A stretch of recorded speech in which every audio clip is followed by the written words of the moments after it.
अध्याय 371 मैं तुम्हें नींद की गोली दूंगा। रेडियंट चर्च के इन जादूगरों की सोच लायनहॉर्ट से अलग इसलिए थी क्योंकि वे झाओ हाई की शक्ल पहचान लेते थे। रेडियंट चर्च के दुश्मन कौन थे? जाहिर है वे डार्क मेजेस थे और चर्च की नजर में आने वाला सबसे नया डार्क मेज कौन था? ज्यादा सोचने की जरूरत नहीं थी क्योंकि वह जाहिर तौर पर झाओ हाई ही था। झाओ हाई ने उनके कई मामलों में गड़बड़ी की थी और उनके कुछ कर्मियों को मार भी डाला था। इसलिए झाओ हाई चर्च के लोगों के बीच सबसे प्रसिद्ध व्यक्तियों में से एक था। उसकी शक्ल सूरत और उसके द्वारा आमतौर पर इस्तेमाल की जाने वाली चीजें भी जगजाहिर थीं। यही कारण था कि इन जादूगरों ने उसकी प्रोफाइल देखते ही उसे पहचान लिया। समूह के नेता प्रतीत होने वाले पृथ्वी तत्व के जादूगर ने झाओ हाई की ओर देखकर कहा, झाओ हाई तुम सच में प्रकट हुए। बताओ क्या तुम हमारा पीछा कर रहे हो? झाओ हाई ने समूह की ओर देखा और मुस्कुराते हुए कहा, जी हाँ, मैंने न केवल आपका पीछा किया बल्कि रास्ते में आप जिन जिन लोगों के संपर्क में आए उन सभी की सूची भी बनाई। मैंने उनकी पहचान एक एक करके लिखी है। पृथ्वी तत्व के जादूगर की आंखों में एक ठंडी चमक दिखाई दी। वह अच्छी तरह जानता था कि वे लोग रेडियंट चर्च के लिए क्या मायने रखते हैं। वे साम्राज्य में चर्च की आंखें और कान थे और चर्च द्वारा बोई गई प्रभाव की चिंगारी भी थे। यदि इन लोगों का खुलासा हो जाता तो रोसेन साम्राज्य के भीतर रेडियंट चर्च की शक्ति पूरी तरह से नष्ट हो जाती, वर्षों की योजनाएं व्यर्थ हो जाती। अध्याय 372 सदमा। झाओ हाई के डाइवर्जेंट मेज होने के बारे में स्मिथ ने बेल से भी सुना था, इसलिए उसे ज्यादा हैरानी नहीं हुई। स्मिथ ने सिर हिलाते हुए कहा, भाई चिंता मत करो, तुम चाहे जो भी हो, जब तक तुम लीग ऑफ डार्क मेजेस में शामिल हो जाओगे तुम हमेशा हमारे ही रहोगे। आखिर हमारे सभी सदस्य डार्क मेजेस नहीं हैं। अगर रेडियंट चर्च से तुम्हारी कोई दुश्मनी है तो तुम हमारे साथ हो। भाई निश्चिंत रहो, मैं जाकर यह जानकारी पहुंचा दूंगा। ये जानकारी न केवल लीग के लिए बल्कि रोसेन साम्राज्य के लिए भी बहुत महत्वपूर्ण है। स्मिथ की कही बात सुनकर झाओ हाई उलझन में पड़ गया। हालांकि रोसेन साम्राज्य रेडियंट चर्च के प्रति बहुत स्नेहपूर्ण नहीं था, फिर भी उन्होंने सक्रिय रूप से उसका दमन नहीं किया। तो फिर यह जानकारी साम्राज्य के लिए इतनी महत्वपूर्ण क्यों थी? स्मिथ ने झाओ हाई के हाव भाव को देखकर समझ लिया कि दूसरा पक्ष क्या सोच रहा है। झाओ हाई को बैठने के लिए आमंत्रित करने के बाद स्मिथ ने हल्की मुस्कान के साथ कहा, रेडियंट चर्च का सबसे भयावह पहलू उनकी धार्मिक शक्ति है। वे इस प्रभाव का इस्तेमाल लोगों का ब्रेन वॉश करने और उन्हें पूरी तरह से अपनी इच्छाओं के अधीन करने के लिए कर सकते हैं। वे लोगों को रेडियंट गॉड में विश्वास दिला सकते हैं, उनसे उनके विश्वास के नाम पर बलिदान करवा सकते हैं। यह एक भयानक बात है। कल्पना कीजिए कि एक पूरा देश इन कट्टर विश्वासियों से भरा हो, उस पूरे देश में चर्च का क्या प्रभाव होगा? झाओ हाई ने सिर हिलाया, उसने भी पृथ्वी पर इस तरह की बातें सुनी थी।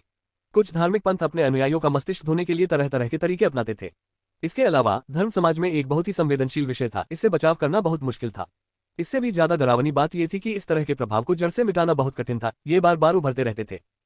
झाओ हाई को सिर हिलाते देख स्मिथ ने आगे कहा, इस प्रकार रेडियंट चर्च सम्राट का सबसे नापसंद संगठन है। हालांकि रोसेन साम्राज्य खुले तौर पर रेडियंट चर्च पर हमला नहीं कर रहा है, लेकिन जब भी रेडियंट चर्च द्वारा भेजे गए किसी व्यक्ति का पता चलता है तो सम्राट अपने खूंखार सैनिकों को भेजकर उसे गुप्त रूप से मरवा देता है। इसी वजह से हम सभी को लगता था कि साम्राज्य में रेडियंट चर्च का ज्यादा प्रभाव नहीं है, लेकिन लगता है हम गलत थे। अगर ये सभी 10,000 लोग गुप्त रूप से प्रचार करें तो वे हजारों की संख्या में अनुयायी जुटा सकते हैं। अगर ये अनुयायी और भी संभावित अनुयायियों को लाते हैं तो रेडियंट चर्च जल्द ही साम्राज्य के लिए एक बड़ी समस्या बन जाएगा। झाओ हाई स्मिथ की बात समझ गया, वह मुस्कुराया और बोला, मेरे विचार उस हद तक नहीं पहुंचे थे। मुझे बस इतना पता है कि रेडियंट चर्च हमारे लीग ऑफ डार्क मेजेस का दुश्मन है। मैं तो बस उन्हें एक झटका देना चाहता था।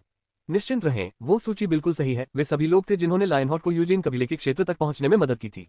लायनहॉर्ट एक छोटी नाव में सवार होकर समुद्र में आगे एक बड़े जहाज पर सवार हुआ। उस नाव पर ओशन वेव्स राजवंश का झंडा लगा था और साथ ही पोसीडोन का नाम भी लिखा था। वह 5 मस्तूलों वाला जहाज था। यह मेरे लिए वास्तव में बहुत सौभाग्य की बात थी क्योंकि मुझे फायर फिशेज को स्काई वाटर सिटी ले जाने के लिए एक जहाज की सख्त जरूरत थी। स्वाभाविक रूप से मुझे असभ्य होना पड़ेगा, मैं यह जहाज आपको नहीं दे सकता। स्मिथ हंसते हुए बोला, भाई इस जानकारी के साथ मैं न केवल आपके जहाज पर लालच नहीं करूंगा बल्कि आपको 2 और जहाज उपहार में दे दूंगा। जब तक हमें रेडियंट चर्च के इन लोगों को खत्म करने का मौका मिलता है मैं कोई भी कीमत चुकाने को तैयार हूं।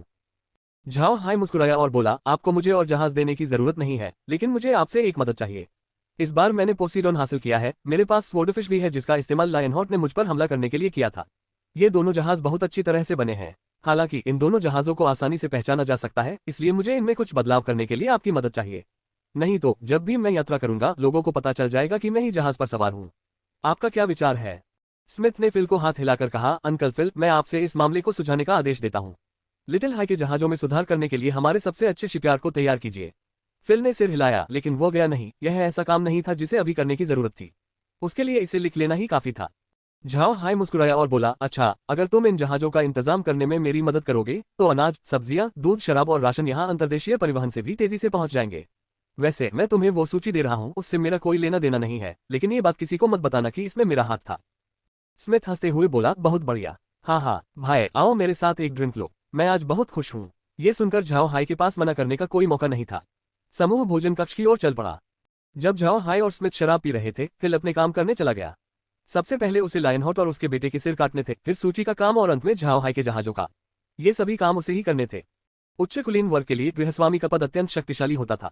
ये लगभग स्वामी के दाहिने हाथ के समान ही महत्वपूर्ण था। वास्तव में कई बार एक कुशल गृहस्वामी ने परिवार की प्रतिष्ठा को बढ़ाया। फिल एक नौकर था जिसे केल्सी परिवार ने प्रशिक्षित किया था, इसलिए उसकी वफादारी को लेकर कोई समस्या नहीं थी। इसके अलावा उसमें प्रबंधन की अच्छी क्षमता थी, इसी वजह से स्मिथ को उस पर पूरा भरोसा था और इसीलिए वह हमेशा उस बूढ़े नौकर को अंकल फिल कहकर बुलाता था। उस रात झाओ हाई ने बहुत शराब पी ली थी, इसलिए स्वीट प्लम कोर्टयार्ड लौटते ही वह जल्दी सो गया।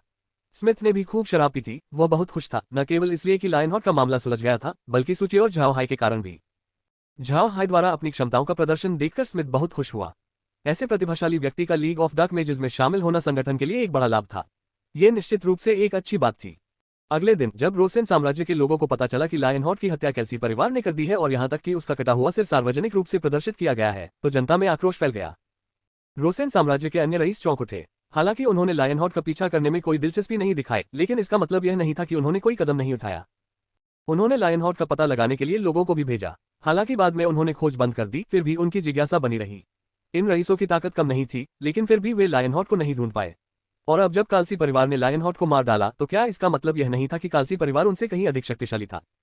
ये सोचकर रईस स्वाभाविक रूप से चौंक गए। कलसी परिवार पिछले कुछ वर्षों से शांत व्यवहार कर रहा था। हालांकि किसी ने भी उन्हें कम आंकने की हिम्मत नहीं की, लेकिन किसी ने भी यह नहीं सोचा था कि कलसी परिवार इतना शक्तिशाली होगा। वे उन्हें केवल एक प्राचीन कुलीन वंश मानते थे, जिसे उकसाना ठीक नहीं था।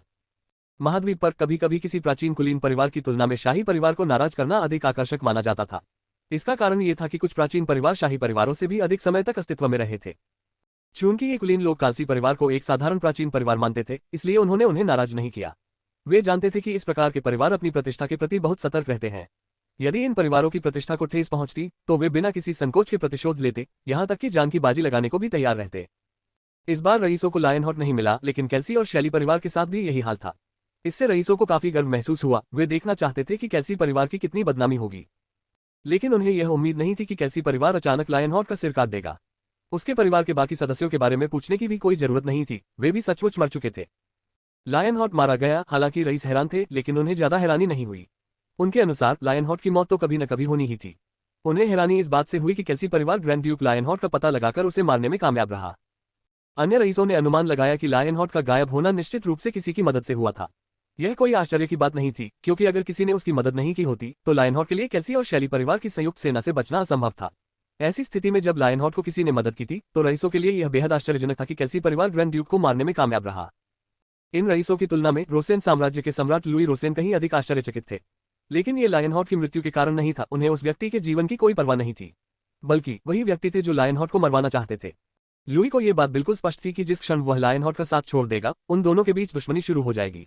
अगर लायनहॉट बच गया, तो वह निश्चित रूप से अपना बदला लेने की पूरी कोशिश करेगा। उस समय तक लायनहॉट अंधेरे में छिपा हुआ सर्प होगा, जबकि लुई सूरज की रोशनी में चमकता हुआ हाथी होगा। पूरा रोसेन साम्राज्य उसका था। अगर लायनहॉट उससे बदला लेना चाहता और उससे पंगा लेना चाहता, तो यह बहुत आसान होता। भले ही लायनहॉट साम्राज्य की नींव न हिला पाता, फिर भी वह उन्हें काफी परेशान कर सकता था। लायनहॉट की मृत्यु के बाद लुई स्वाभाविक रूप से खुश था, लेकिन कालसी परिवार द्वारा ग्रैंड ड्यूक को मार गिराने की बात से सम्राट खुश नहीं था। वह न केवल दुखी था, बल्कि उसकी रीढ़ की हड्डी में सिहरन भी दौड़ गई थी। परिवार की क्षमताओं ने उसे भयभीत कर दिया था। रेडियंट चर्च पिछले कुछ वर्षों में काफी प्रसिद्ध हो गया था। आम लोग उन्हें पसंद करते थे क्योंकि चर्च के प्रकाश तत्व के जादूगर नियमित रूप से उनकी बीमारियों का इलाज करते थे। वे दिखने में भी बहुत दयालु थे। ऐसे व्यक्ति का जनता के साथ स्वाभाविक रूप से जुड़ाव हो जाता था। लेकिन लुई जैसे शासकों को रेडियंट चर्च से बहुत डर लगता था। चर्च धर्म का इस्तेमाल करके जनता पर नियंत्रण कर सकता था। जरा सोचिए, अगर चर्च पूरे देश को पूरी तरह से प्रभावित कर दे, तो अचानक विद्रोह होने पर क्या होगा? एक शक्तिशाली साम्राज्य भी इतने बड़े आंतरिक संघर्ष का सामना नहीं कर सकता। यही कारण था कि रोसेन साम्राज्य ने चर्च को सीधे तौर पर ध्वस्त तो नहीं किया, लेकिन फिर भी उसकी गतिविधियों पर कड़ी नजर रखी। रेडियंट चर्च द्वारा रोसेन साम्राज्य में शरण लेने के इच्छुक सभी कर्मियों को सम्राट ने गुप्त रूप से मार डाला। लुई को लगा कि उसने रेडियंट चर्च के खिलाफ साम्राज्य की रक्षा करके अच्छा काम किया है। लेकिन जब केल्सी परिवार ने उसे सूची दी, तो लुई को गहरा सदमा लगा। अन्य जादूगरों ने भी झाओ हाई को ठंडी निगाहों से देखा। वे झाओ हाई के शब्दों का सार जानते थे। उसी समय लायनहॉट जम गया। उसने सोचा भी नहीं था कि उसके सामने खड़ा व्यक्ति झाओ हाई है। झाओ हाई की रेडियंट चर्च के प्रति शिकायत एक्सू साम्राज्य के परसेल डची में शुरू हुई थी। रोसेन साम्राज्य के कोषाध्यक्ष के रूप में लायनहॉट का पद ईवान से भी ऊंचा था। ऐसे में भला वह इस तरह की घटना पर ध्यान कैसे दे सकता था? जाहिर है वह झाओ हाई को नहीं पहचानता था। अब यह स्पष्ट हो गया था कि झाओ हाई को कालसी परिवार ने नहीं भेजा था। अगर वह उनके साथ होता, तो परिवार जहाज के रवाना होने का इंतजार किए बिना ही हमला कर देता। पृथ्वी तत्व के जादूगर ने और कुछ नहीं कहा। उसने बस एक आदेश चिल्लाकर कहा, उसे पकड़ो। जादूगर की बातें सुनकर झाओ हाय हंसे बिना नहीं रह सका। तुम मुझे पकड़ना चाहते हो? बहुत हास्यास्पद है, पहले देखो कि तुम इनसे निपट सकते हो या नहीं। फिर उसने हाथ हिलाया और जहाज पर बड़ी संख्या में मरे हुए लोग प्रकट हो गए। झाओ हाय द्वारा छोड़े गए मरे हुओं में कई जादूगर भी शामिल थे। इन मरे हुओं की आक्रमण शक्ति कम नहीं थी। उनमें सबसे ज्यादा खतरनाक वे प्रकाश तत्व वाले जादूगर थे जिन्हें झाओ हाय ने बुलाया था और चच के जादूगरों पर प्रकाश तत्व वाले मंत्रों से हमला करने के लिए लगाया था। हालांकि झाओ हाय द्वारा बुलाए गए ये जादूगर केवल 7वें दर्जे के जादूगरों के बराबर थे, लेकिन उनकी संख्या 20 से कम नहीं थी। इन 6-8वें दर्जे के जादूगरों से पूरी तरह निपटने के लिए 20 7वें दर्जे के जादूगर ही काफी थे। झाओ हाय ने सिर्फ इन जादूगरों को ही नहीं बुलाया, बल्कि उसने कई योद्धाओं और राक्षसों को भी छोड़ दिया। पलक झपकते ही झाओ हाय द्वारा छोड़े गए ये मरे हुए लोग पोसीडोन के चालक दल से लड़ने लगे। जहाज के अंदर चालक दल के सदस्यों के भागने के लिए कोई जगह नहीं बची थी। सब कुछ बुलाने के बाद झाओ हाय अचानक जहाज से गायब हो गया, जिससे दुश्मन जादूगरों के लिए उसे ढूंढना असंभव हो गया। पृथ्वी तत्व के जादूगर ने तुरंत अपने शरीर से कई जादुई स्क्रॉल निकाले और उन्हें फाड़कर बाहर की ओर फेंक दिया। इन सभी स्क्रॉल में प्रकाश तत्व के मंत्र थे, जिनका उपयोग अंधकार जादूगरों से निपटने के लिए किया जाना था। वे जानते थे कि लायनहॉर्ट को बचाने में उनकी मुख्य बाधा कालसी परिवार था, जो अंधकार जादूगरों का परिवार था। सफलता की संभावना बढ़ाने के लिए वे इन प्रकाश जादू के स्क्रॉल को साथ लाए थे, लेकिन अंत में उन्हें यह उम्मीद नहीं थी कि जहाज पर सवार होते ही उन्हें इन स्क्रॉल का उपयोग करना पड़ेगा। दुर्भाग्यवश उन्हें आश्चर्य हुआ कि झाओ हाय द्वारा बुलाए गए मरे हुए प्राणियों पर वे ग्रंथ बेकार साबित हुए। ऐसा प्रतीत हुआ कि उन मरे हुए प्राणियों पर कोई असर नहीं हुआ, बल्कि वे और भी उग्रता से हमला करने लगे। उनकी तरफ से एक राहत की बात यह थी कि हालांकि जहाज एक मालवाहक पोत था, लेकिन ओशन वेव्स डायनेस्टी के जलक्षेत्र के कारण ये चालक दल के सदस्य समुद्री डाकू भी बन सकते थे। इसलिए उनकी युद्ध क्षमता कम नहीं थी और वे अभी भी कुछ समय तक लड़ सकते थे। लेकिन दुर्भाग्यवश दल ज्यादा देर तक टिक नहीं सका। उन्हें इस बात का अंदाजा नहीं था कि झाओ हाय द्वारा लाए गए अंडेड में इतनी जबरदस्त युद्ध क्षमता होगी। उनमें से प्रत्येक 7वें दर्जे के योद्धा के बराबर था और उनमें से कोई भी घायल होने या मारे जाने से नहीं डरता था। वे 9वें दर्जे के विशेषज्ञ से भी नहीं डरते थे, तो इन 8वें दर्जे के जादूगरों की तो बात ही क्या। लड़ाई ज्यादा देर तक नहीं चली। लगभग 1 घंटे बाद जहाज पर कोई भी जीवित प्राणी नहीं बचा था। हालांकि लायनहॉर्ट मारा गया था, लेकिन झाओ हाय ने उसे अमर नहीं बनाया, बल्कि उसने ग्रैंड ड्यूक और उसके बेटे का सिर काट डाला। ग्रैंड ड्यूक लायनहॉर्ट के बेटे की रोसेन साम्राज्य में बहुत प्रतिष्ठा थी। उन्हें पीढ़ी में एक बार आने वाला मार्शल आर्ट का धुरंधर कहा जाता था। उनकी उम्र मात्र 20 वर्ष थी, लेकिन वे पहले से ही 7वें दर्जे के योद्धा थे। वे वास्तव में बेहद बहादुर थे। ये बहुत दुख की बात है कि अब वे मर चुके हैं। झाओ हाय अपने दुश्मनों के प्रति विनम्र नहीं था। जहाज पर सवार सभी लोगों को मारने के बाद उसने जहाज पर कब्जा करने से पहले चालक दल को तुरंत मरे हुओं में बदल दिया। स्वाभाविक रूप से वह लायनहॉर्ट की अंगूठी उतारना नहीं भूला। उस अंतरिक्षीय घेरे के अंदर ग्रैंड ड्यूक लायनहॉर्ट की संपूर्ण संपत्ति थी, जो कुल मिलाकर करोड़ों सोने के सिक्कों के बराबर थी। उनकी अन्य संपत्तियों को भी जोड़ दें तो उनकी कुल संपत्ति निश्चित रूप से 100 मिलियन सोने के सिक्कों तक पहुंच जाएगी, जो एक चौंका देने वाली संख्या है। झाओ हाय इस रकम को देखकर हैरान रह गया, लेकिन साथ ही बेहद खुश भी हुआ। इतनी बड़ी रकम से ब्लैक वेस्टलैंड के विकास के लिए धन जुटाना निश्चित रूप से कोई समस्या नहीं होगी। सभी काम निपटाने के बाद झाओ हाय तुरंत अंतरिक्ष में लौट आया और लायनहॉर्ट की मदद करने वाले सभी लोगों की सूची तैयार करने लगा। 10,000 लोगों के नाम लिखना आसान नहीं था। सौभाग्यवश झाओ हाय पिछले कुछ दिनों से इन्हें लिख रहा था, इसलिए उसे बस कुछ ही नाम लिखने बाकी थे। जैसे ही अंधेरा हुआ, झाओ हाय ने सूची पूरी कर ली।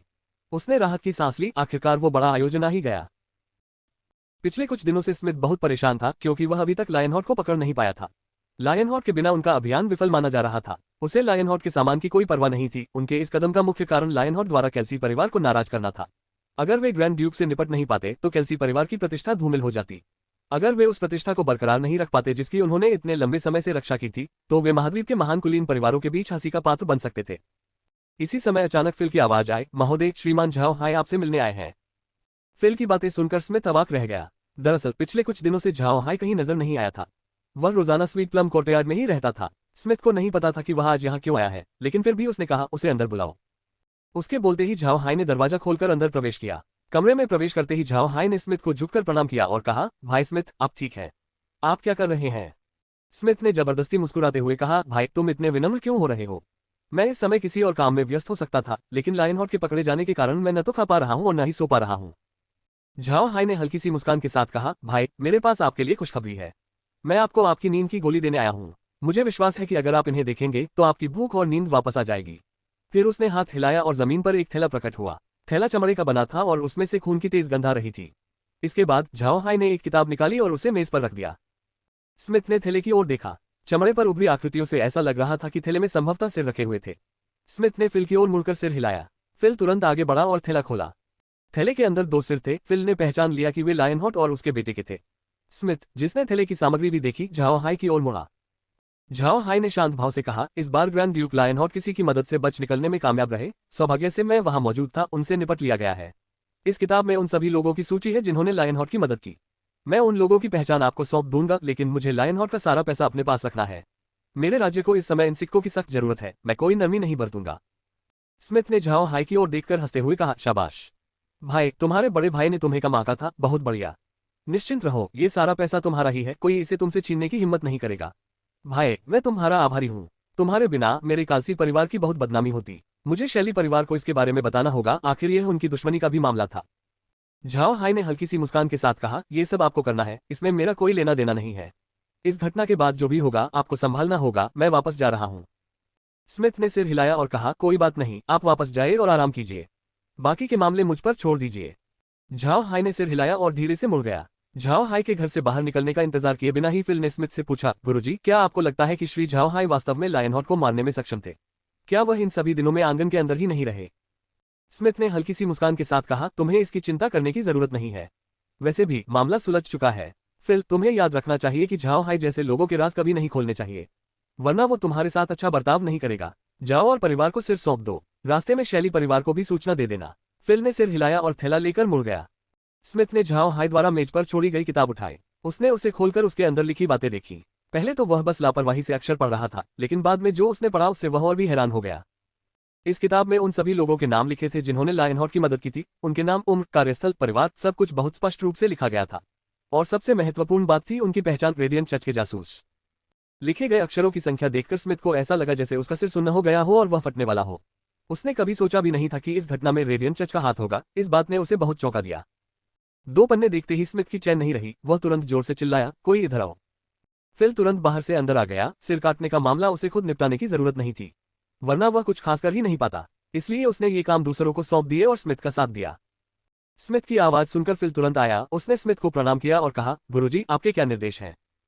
स्मिथ ने जोर से कहा, जल्दी करो, लिटिल हाई को वापस यहाँ बुलाओ। फिल को स्मिथ के इरादे का पता नहीं था, लेकिन फिर भी उसने तुरंत बात मान ली और मुड़ गया। इस समय Zhao high sweet plum courtyard में पहुंची। हैरानी की बात यह थी कि लौरा और बाकी महिलाएं आज बाहर खेलने नहीं गई थीं। महिलाएं आंगन के बैठक कक्ष में चाय पार्टी कर रही थीं। मेज पर ढेर सारे स्नैक्स रखे थे। हर कोई अपने हाथ में वाइन का गिलास लिए धीरे धीरे घूंट ले रही थी। वे ज्यादातर समय स्नैक्स खाते हुए बातें कर रही थी। झाओ हाई स्वाभाविक रूप से उन्हें परेशान नहीं करना चाहता था। जब वह अपने कमरे की ओर जा रहा था, तभी फिल वहां आ गया। फिल ने तुरंत आगे बढ़कर झाओ हाई को पुकारा और कहा, श्री झाओ हाई, नगर प्रमुख ने आपको बुलाया है। झाओ हाई ने खाली निगाहों से देखा, लेकिन वह तुरंत समझ गया कि स्मिथ ने उसे वापस क्यों बुलाया था। उसने सिर हिलाया और कहा, ठीक है, चलो चलते हैं। फिर वह और फिल स्मिथ के कार्यालय में लौट आए। कमरे में प्रवेश करते ही झाओ हाई ने स्मिथ को गोल गोल घूमते देखा। झाओ हाई को आते देख स्मिथ का चेहरा लाल हो गया और उसने झाओ हाई की ओर मुड़कर कहा, भाई, क्या मैंने जो पात्र देखे वे सचमुच असली थे? झाओ हाई ने कुछ पल तक घूरने के बाद सिर हिलाया, बेशक वे असली हैं। मैं इस मामले में आपको कभी धोखा नहीं दूंगा। मेरे कपड़े देखते ही उन लोगों ने मुझे तुरंत पहचान लिया। मैंने उन्हें वापस भी ले आया, कोई बचकर नहीं निकला। फिर झाओ हाई ने पृथ्वी तत्व के अजन्मे जादूगर को बुलाया। झाओ हाई ने जादूगर से अपना परिचय देने को कहा। वह रेडियंट चर्च के अल्टीमेट वेपन प्रोग्राम का उत्पाद था, लेकिन 8वें रैंक का जादूगर होने के कारण वह असफल रहा। हालांकि स्मिथ ने झाओ हाई की बातों पर ध्यान दिया। जब वह जादूगर को ले गया तो स्मिथ ने झाओ हाई की ओर देखकर कहा, भाई, क्या तुमने खुद जाकर लायनहॉर्ट को मारा था? झाओ हाई ने सिर हिलाया, हल्की सी मुस्कान के साथ बोला, दरअसल मैं सिर्फ एक डार्क मेज नहीं हूँ, मैं प्रकाश, जल, अग्नि, पृथ्वी, वायु और अंतरिक्ष की जादुई शक्तियों का भी उपयोग कर सकता हूँ। क्या आपको बेल से कोई सूचना नहीं मिली? मुझे डार्क मेज नहीं कहा जा सकता, मुझे डाइवर्जेंट मेज कहना ज्यादा उचित होगा। मेरी डाइवर्जेंट क्षमताओं में से एक अंतरिक्ष से संबंधित है, लेकिन इसका उपयोग किसी व्यक्ति पर हमला करने के लिए नहीं किया जा सकता, केवल कुछ चीजों को अंदर रखने के लिए किया जा सकता है। इसके अलावा मेरे पास उड़ने वाले फेंसिबल बीस्ट्स भी हैं। वे बहुत शक्तिशाली हैं, उड़ते समय वे किसी व्यक्ति को उठा सकते हैं। मैंने इन्हीं फेंसिबल बीस्ट्स का उपयोग लायनहॉर्ट का पीछा करने के लिए किया था। स्मिथ ने झाओ हाई की बातों पर विश्वास किया। डार्क मेजेस की तुलना में डाइवर्जेंट मेजेस अधिक रहस्यमय और दुर्लभ थे। इसलिए जब झाओ हाई ने कहा कि वह एक डाइवर्जेंट मेज है, तो स्मिथ ने उसकी बात पर यकीन कर लिया। जहां तक फेंसिबल बीस्ट्स की बात है, बेल ने उन्हें पहले ही इसके बारे में बता दिया था, इसलिए उन्हें इस बारे में कोई खास हैरानी नहीं हुई। अध्याय 373 पता नहीं था, देखा नहीं था, फिर भी डरावना था। लुई को सूची की प्रामाणिकता पर कोई संदेह नहीं था। वह इस बात को लेकर स्पष्ट था कि रेडियंट चर्च से सबसे ज्यादा नफरत करने वाले शाही परिवार के सदस्य नहीं थे, बल्कि कैल्सी परिवार था। कैल्सी परिवार डार्क मैजिक का परिवार था और उनका डार्क एलिमेंट मैजिक में भी समृद्ध इतिहास था। रेडियंट चर्च के लक्ष्यों में से एक महाद्वीप से डार्क मैजिक को खत्म करना था, और यदि चर्च इस लक्ष्य को पूरी तरह से हासिल कर लेता तो सबसे पहले दुर्भाग्य का शिकार कैल्सी परिवार ही होता। लुई को यह भी नहीं लगता था कि काल्सी परिवार ने उसे यह सूची केवल कुछ जमीन हड़पने के लिए दी थी। ऐसा इसलिए था क्योंकि सूची में उल्लेखनीय प्रतिष्ठा वाले कुलीन परिवारों की संख्या बहुत कम थी, उनमें से अधिकांश छोटे मोटे कुलीन थे।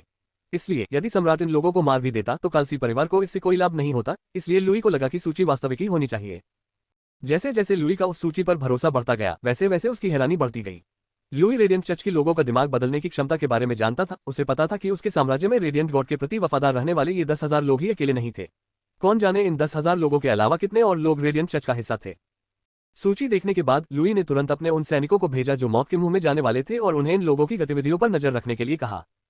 लुई को नहीं पता था कि ये लोग रोसेन साम्राज्य के अंदर कितने समय से थे, और न ही उसे चर्च में एकत्रित अनुयायियों की सही संख्या का पता था। इसलिए उसे सबसे पहले इन अनुयायियों का पता लगाना था, और भले ही वो उन सभी से निपट न सके, उसे कम से कम प्रत्येक समूह के नेताओं को खत्म करना चाहिए ताकि धर्म का प्रसार रोका जा सके। साथ ही संभवतः इन लोगों को पता चल गया था कि उनका भेद खुल गया है, इसलिए वे साम्राज्य से भागने की तैयारी कर रहे होंगे। लेकिन सौभाग्य से लुई ने तुरंत कार्रवाई की, वरना ये योजना पूरी तरह विफल हो जाती। उनके पास कोई और योजना बनाने का समय नहीं था, क्योंकि लुई पहले ही सूची में शामिल लोगों को गिरफ्तार करने और उनसे पूछताछ करने के लिए जा चुका था। उसने ये पता लगाया कि कौन कौन जासूसों के संपर्क में आया था और क्या वे रेडियंट चर्च के अनुयायी थे या नहीं। अंततः जांच में इन गुप्त ठिकानों में रेडियंट चर्च के लगभग 1 लाख अनुयायी पाए गए। इनमें से कुछ तो अभी अभी चर्च में शामिल हुए थे, जबकि कुछ कई वर्षों से अनुयायी थे। कुछ ऐसे भी थे जिन्होंने गिरफ्तार किए गए लोगों की मदद की, जिसके परिणामस्वरूप उन्हें भी गिरफ्तार कर लिया गया। लुई के कार्यों ने अन्य रईसों को सतर्क कर दिया। रेडियंट चर्च हमेशा उनके प्रति विनम्र रहा था, लेकिन वे धर्म के प्रति अभी भी सजग थे। इसलिए जब उन्होंने रोसेन साम्राज्य में इन जासूसों के पकड़े जाने के कारण हो रही भारी गिरफ्तारियों और जांचों के बारे में सुना, तो सभी रईसों ने अपने अधीनस्थों के बारे में जांच शुरू कर दी, जो चर्च के एजेंट हो सकते थे। और उनकी जांच सफल रही। उनके क्षेत्रों में वास्तव में रेडियंट चर्च के अनुयायी पाए गए। कुछ क्षेत्रों में उनकी संख्या बहुत अधिक थी, जबकि अन्य में केवल कुछ ही। एकमात्र क्षेत्र जहां रेडियंट चर्च का जरा भी प्रभाव नहीं था, वह कैल्सी परिवार का क्षेत्र था। रेडियंट चर्च हमेशा से ही इस डार्क मेजेस परिवार से सावधान रहा था, इसलिए उन्होंने अपने एजेंटों को उनके क्षेत्र में भेजने की हिम्मत नहीं की। अंत में जब रईसों ने चर्च के सभी अनुयायियों की गिनती की, तो आश्चर्यजनक रूप से उनकी संख्या 20 लाख से कम नहीं थी। ये संख्या किसी की भी कल्पना से परे थी। इससे पूरे रोसेन साम्राज्य में चिंता फैल गई। उन्होंने पकड़े गए सभी अनुयायियों की बारीकी से जांच की। उन्होंने कट्टर अनुयायियों को मार डाला, और जो लोग अभी अभी शामिल हुए थे उन्हें बख्श दिया, और रिहा करने से पहले उन्हें केवल हल्की सजा दी। स्वाभाविक रूप से जब वे सूची में शामिल लोगों को पकड़ने और उनसे पूछताछ करने गए, तो उन्होंने ये खुलकर नहीं बताया कि उन्हें रेडियंट चर्च के अनुयायी होने के कारण पकड़ा गया है। साम्राज्य को अन्य कारण बताने पड़े, जैसे कि जासूस होना, अपराध करना इत्यादि। इस घटना के बाद साम्राज्य के कुलीन लोग रेडियंट चर्च से और भी ज्यादा भयभीत हो गए। सामान्यतः वे रेडियंट चर्च को नाराज नहीं करना चाहते थे, वे उस शेर को चोट नहीं पहुंचाना चाहते थे। लेकिन अप्रत्याशित रूप से ये शेर वास्तव में उन्हें नुकसान पहुंचाना चाहता था। चर्च ने उन्हें बिना सूचित किए ही उनके क्षेत्रों में कुछ मिशनरियों को भेज दिया। इससे कुलीन लोग बहुत नाराज हुए, और इसलिए पूरे रोसेन साम्राज्य ने रेडियंट चर्च की शिक्षाओं का विरोध करना शुरू कर दिया। स्वाभाविक रूप से ये सारा दमन गुप्त रूप से किया गया। इससे केल्सी परिवार का महत्व बढ़ गया। कुलीन लोग रेडियंट चर्च से निपटने के तरीके के बारे में परिवार से सलाह लेना चाहते थे, क्योंकि उन्होंने देखा कि परिवार के क्षेत्र में चर्च के प्रभाव का कोई नामोनिशान नहीं था। कुलीन वर्ग को इस बात का डर नहीं था कि केल्सी परिवार कोई मदद नहीं करेगा। इसका कारण ये था कि वे जानते थे कि केल्सी परिवार ही रेडियंट चर्च के विरोधियों का नेतृत्व कर रहा था। इसलिए इस मामले में केल्सी परिवार से पूछना उनके लिए उचित ही था। केल्सी परिवार भी इस स्थिति से बहुत खुश था। इतने सारे रईसों द्वारा रेडियंट चर्च का प्रतिरोध करने से रोसेन साम्राज्य के भीतर चर्च के लिए अपनी सेनाओं को पुनर्जीवित करना वास्तव में असंभव हो जाता। यह परिवार के लिए एक बड़ी उपलब्धि थी। हालांकि परिवार के पास अन्य रईसों के लिए कोई ठोस सलाह नहीं थी। परिवार रेडियंट चर्च को बहुत गंभीरता से लेता था, साथ ही डार्क मेजेस लाइट मेजेस की आभा के प्रति बहुत संवेदनशील थे।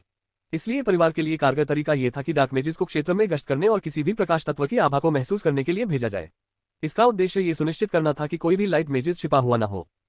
लेकिन ये तरीका अन्य रईसों के लिए कारगर नहीं था, क्योंकि उनके क्षेत्रों में बहुत कम डार्क मेजेस थे। इस बात से केल्सी परिवार थोड़ा शर्मिंदा हुआ। अंततः परिवार के उच्च अधिकारियों ने अपने सदस्यों को इस दुविधा को सुलझाने में मदद करने के लिए कहा। यदि वे ये कार्य पूरा कर लेते तो अन्य कुलीन लोग केल्सी परिवार के ऋणी महसूस करते। यह परिवार के भविष्य के लिए बहुत महत्वपूर्ण था। जब स्मिथ को परिवार से अनुरोध मिला तो उन्हें भी कोई समाधान नहीं सूझा। इसलिए वे झाओ हाई के पास गए और उनसे इस मामले पर चर्चा की। स्मिथ जानते थे कि झाओ हाई के दिमाग में अनगिनत शातिर योजनाएं और विचार घूमते रहते हैं। झाओ हाई के पास केल्सी परिवार की समस्या का हल अवश्य होगा। स्मिथ द्वारा परिवार की समस्या के बारे में बताई गई बातों को सुनकर झाओ हाई मुस्कुराया और बोला, यह महाद्वीप के नागरिकों को डार्क मेजेस के बारे में अपना दृष्टिकोण बदलने का अवसर है। वास्तव में यदि हम रेडियंट चर्च के प्रभाव को साम्राज्य पर पड़ने से रोकना चाहते हैं, तो हमें पहले अपना प्रचार करना चाहिए। स्मिथ ने झाओ हाई को हैरानी भरी नजरों से देखा। वह निश्चित रूप से पृथ्वी पर चल रहे प्रचार युद्ध को समझ नहीं पा रहा था। झाओ हाई ने झाओ हाई को देखकर मुस्कुराते हुए कहा, प्रचार महत्वपूर्ण है। दरअसल यही मुख्य कारण है कि रेडियंट चर्च इतनी दूर तक अपना प्रभाव फैलाने में सक्षम रहा है।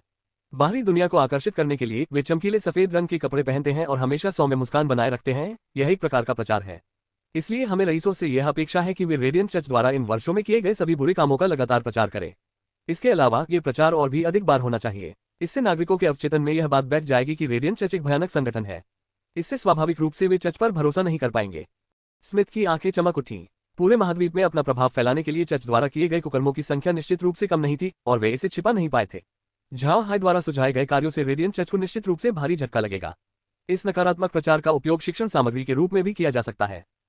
झाओ हाई ने आगे कहा, अब जबकि साम्राज्य के लगभग सभी स्कूल प्रतिभाओं की खोज के लिए कुलीन वर्ग के नियंत्रण में हैं, तो क्यों न हम उन स्कूलों में रेडियंट चर्च के नकारात्मक पहलुओं को पढ़ाने के लिए एक पाठ्यक्रम स्थापित करें। बच्चे घर पर माता पिता द्वारा सिखाई गई बातों की तुलना में स्कूल में सीखी गई बातों पर अधिक विश्वास करते हैं।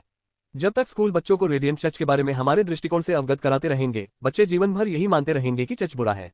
इसलिए जब वे बड़े होंगे तो वे चर्च द्वारा दिए जाने वाले सभी उपदेशों पर विश्वास नहीं कर पाएंगे। यहाँ तक कि बच्चे अपने माता पिता को भी प्रभावित कर सकते हैं। धीरे धीरे वे अपने आसपास के सभी लोगों को प्रभावित करेंगे। पर्याप्त समय मिलने पर रेडियंट चर्च निश्चित रूप से साम्राज्य के निवासियों के लिए घृणित प्रतीत होगा। स्मिथ की आंखें और भी चमक उठी। उसने सिर हिलाया। झाओ हाई का विचार बहुत अच्छा और व्यावहारिक था, इसे आजमाना चाहिए। झाओ हाई ने आगे कहा, हम इस अवसर का उपयोग जनता के बीच डार्क मैजिक की छवि को बेहतर बनाने के लिए भी कर सकते हैं। भाई स्मिथ, आपको स्वयं पता होना चाहिए कि डार्क मैजिक में बीमारियों के इलाज की क्षमता भी होती है। इसके अलावा डार्क मैजिक का मानव शरीर का ज्ञान लाइट मैजिक से कहीं अधिक होता है। इससे निश्चित रूप से डार्क मैजिक कम समय में अधिक बीमारियों का इलाज कर सकते हैं। यहाँ तक कि यह भी कहा जा सकता है कि बीमारियों के इलाज में डार्क मैजिक लाइट मैजिक से उतने बुरे नहीं हैं। समस्या केवल ये थी कि डार्क मैजिक को लंबे समय से कुछ अजीब तरह के लोगों के रूप में चित्रित किया गया था, जिससे जनता उन्हें वास्तव में समझ नहीं पाए। लेकिन साम्राज्य में रेडियंट चर्च के प्रभाव के विनाश के साथ स्वाभाविक रूप से अब डार्क मैजिक के प्रति कोई नकारात्मक शब्द नहीं है। स्मिथ सहमत हो गया। वह समझ गया कि झाओ हाई का क्या मतलब था, क्योंकि वह खुद एक डार्क मैज था। झाओ हाई ने तब कहा, महाद्वीप में आम लोगों की आमदनी ज्यादा नहीं है, इसलिए जब उन्हें कोई नेक इरादे वाला लाइट मेज नहीं मिलता तो वे दवाखाने जाते हैं, और वहां भी दवाइयों की कीमतें काफी ज्यादा होती हैं।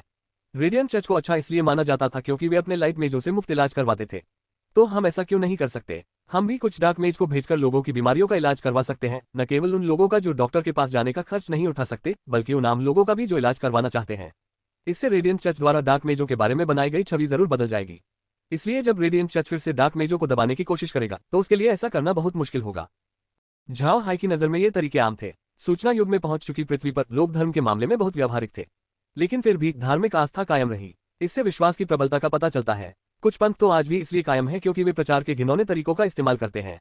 इससे ये समझा जा सकता है कि प्रचार का इस्तेमाल लोगों को प्रभावित करने के लिए कितना आसान हो सकता है। अध्याय 374 समुद्र की ओर।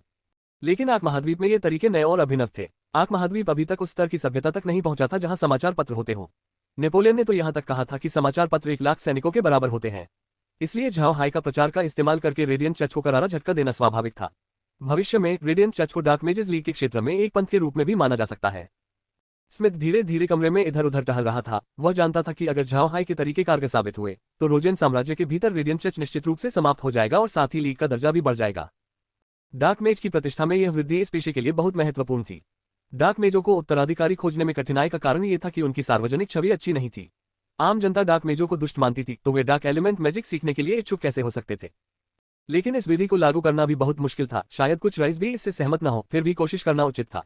अगर यह सफल हो जाता है तो डार्क मेज पेशे के लिए यह निश्चित रूप से बहुत अच्छा होगा। स्मिथ टहलना बंद करके झाओ हाई की ओर मुड़ा और बोला, भाई आपका तरीका बहुत अच्छा है। मैं सभी डार्क मेजिस की ओर से अपना आभार व्यक्त करूंगा। झाओ हाई ने मुस्कुराते हुए जवाब दिया, ये तरीका वास्तव में बहुत मुश्किल है, मैंने तो सिर्फ इसका विचार दिया था। लेकिन एक और बात है जो मैं चाहता हूं कि भाई स्मिथ करें। स्मिथ ने झाओ हाई की ओर हैरानी से देखा और कहा, भाई मुझे बताओ। झाओ हाई ने सिर हिलाते हुए कहा, मुझे उम्मीद है कि भाई लीग को इस बात के लिए मना लेंगे कि अगर योजना सफल हो जाती है तो उन्हें काले जादू का इस्तेमाल करके बुराई करने वालों से निपटने के लिए एक अनुशासनात्मक टीम बनानी चाहिए।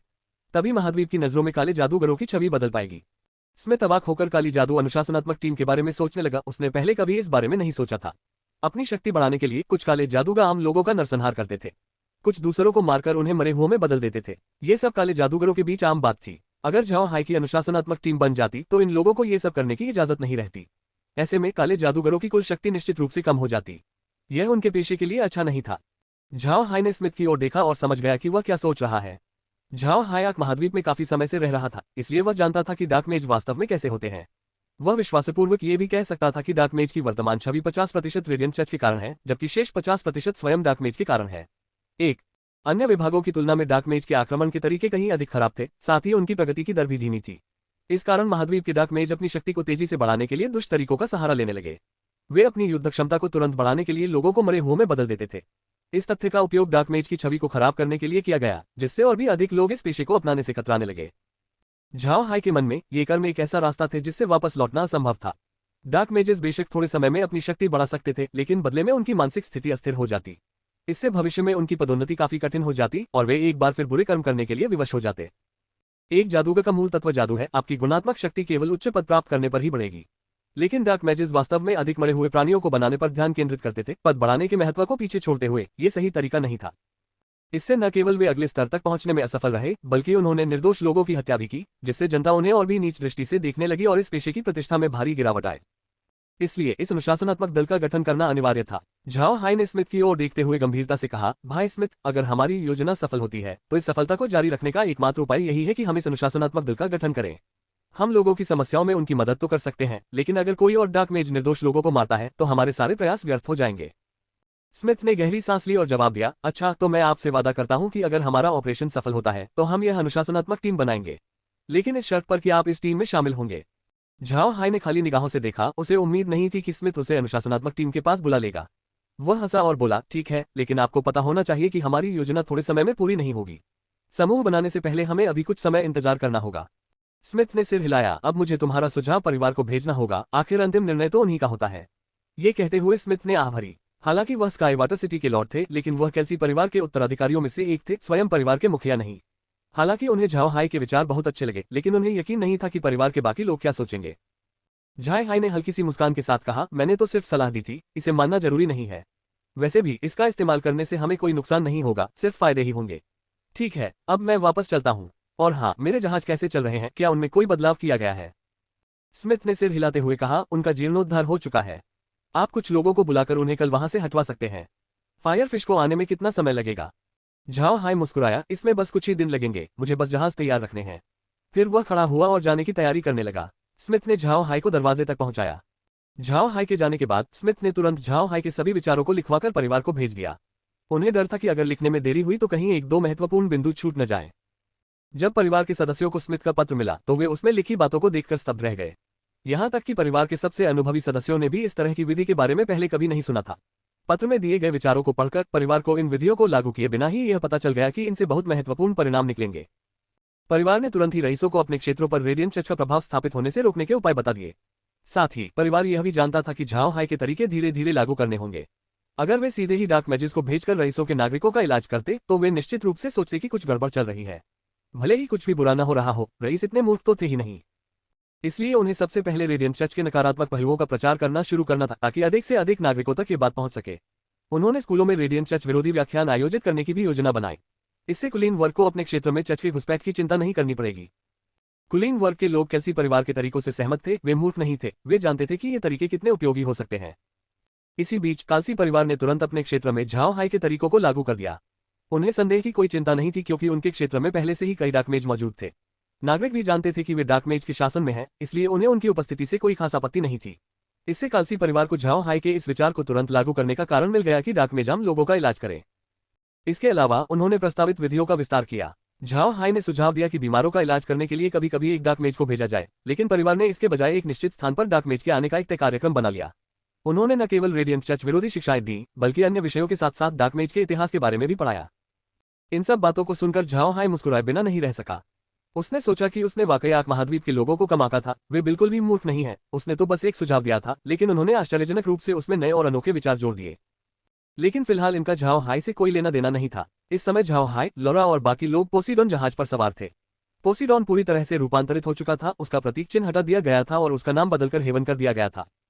लौरा जहाज का नाम बदलना चाहती थी और झाओ हाई ने इसका विरोध नहीं किया। इस बार सबसे ज्यादा फायदा उसे हुआ, लूटी हुई अन्य चीजों के अलावा उसे करोड़ों सोने के सिक्के मिले। सबसे बड़ी बात तो ये थी कि उसे 2 जहाज मिल गए। साथ ही उसे बंदरगाह के लिए सामान लाने की जरूरत नहीं पड़ी, क्योंकि वह शुरू से ही पर्याप्त मात्रा में उपलब्ध था। झाओ हाई ने जब वहां मौजूद वस्तुओं को देखा तो उसे पता चला कि उनमें से कुछ ऐसी चीजें भी थी जिनकी जरूरत पशुमानवों को थी। हालांकि उनमें से कुछ की कोई कीमत नहीं थी, झाओ हाई को इसकी परवाह नहीं थी।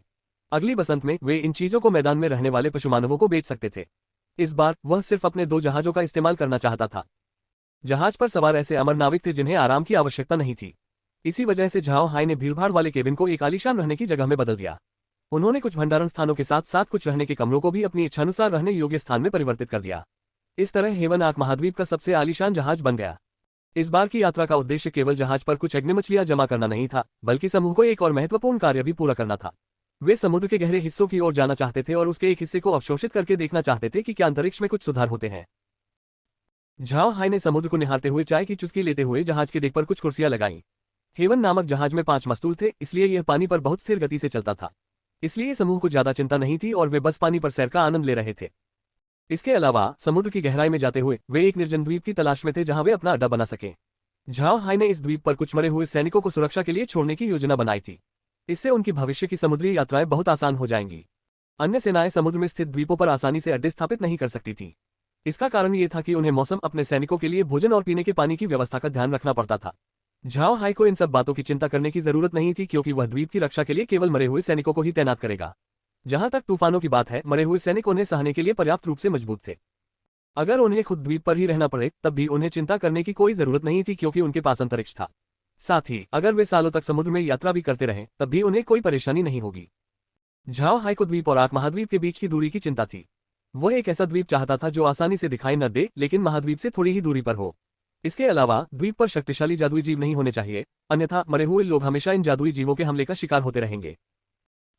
सच कहूं तो क्रूज पर समुद्र को निहारना वाकई एक सुखद अनुभव था। लॉरा, जिसने पहले कभी ऐसा नहीं किया था, बहुत उत्सुक थी। जब वे बाहर गए तो मेगन भी उनके साथ जाना चाहती थी, लेकिन स्मिथ सहमत नहीं हुआ। यही कारण था कि मेगन पिछले कुछ दिनों से अपने पिता से बहुत नाराज थी।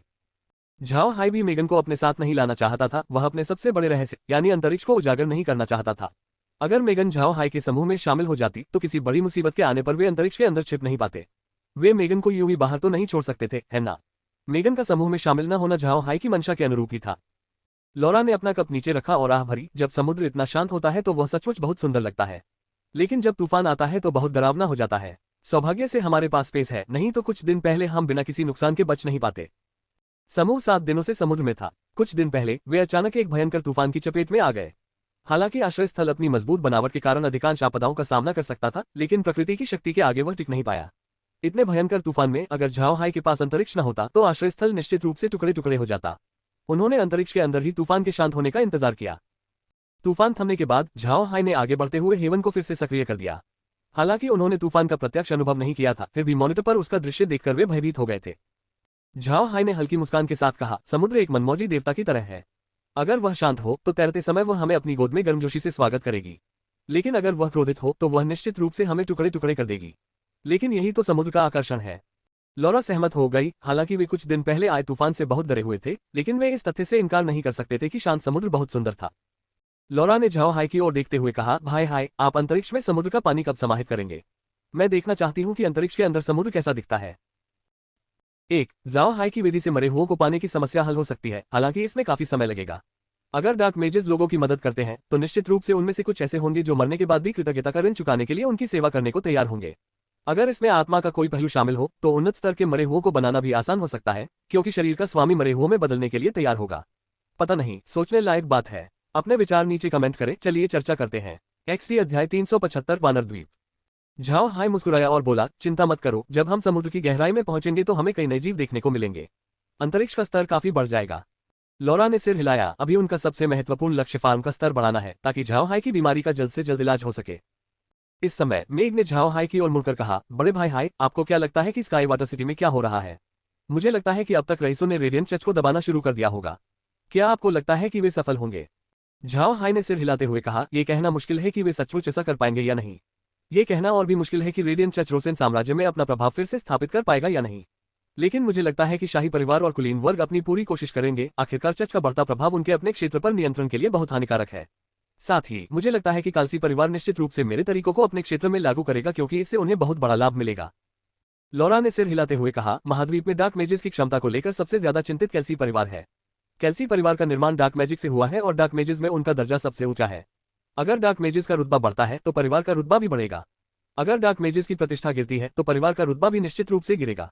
इसलिए परिवार को वही करना चाहिए जो ब्रदर हाई ने सुझाया था, क्योंकि इससे लोगों की डार्क मैजिक के प्रति सोच बदल जाएगी। यही वो समाधान है जो डार्क मैजिक हमेशा से चाहते थे।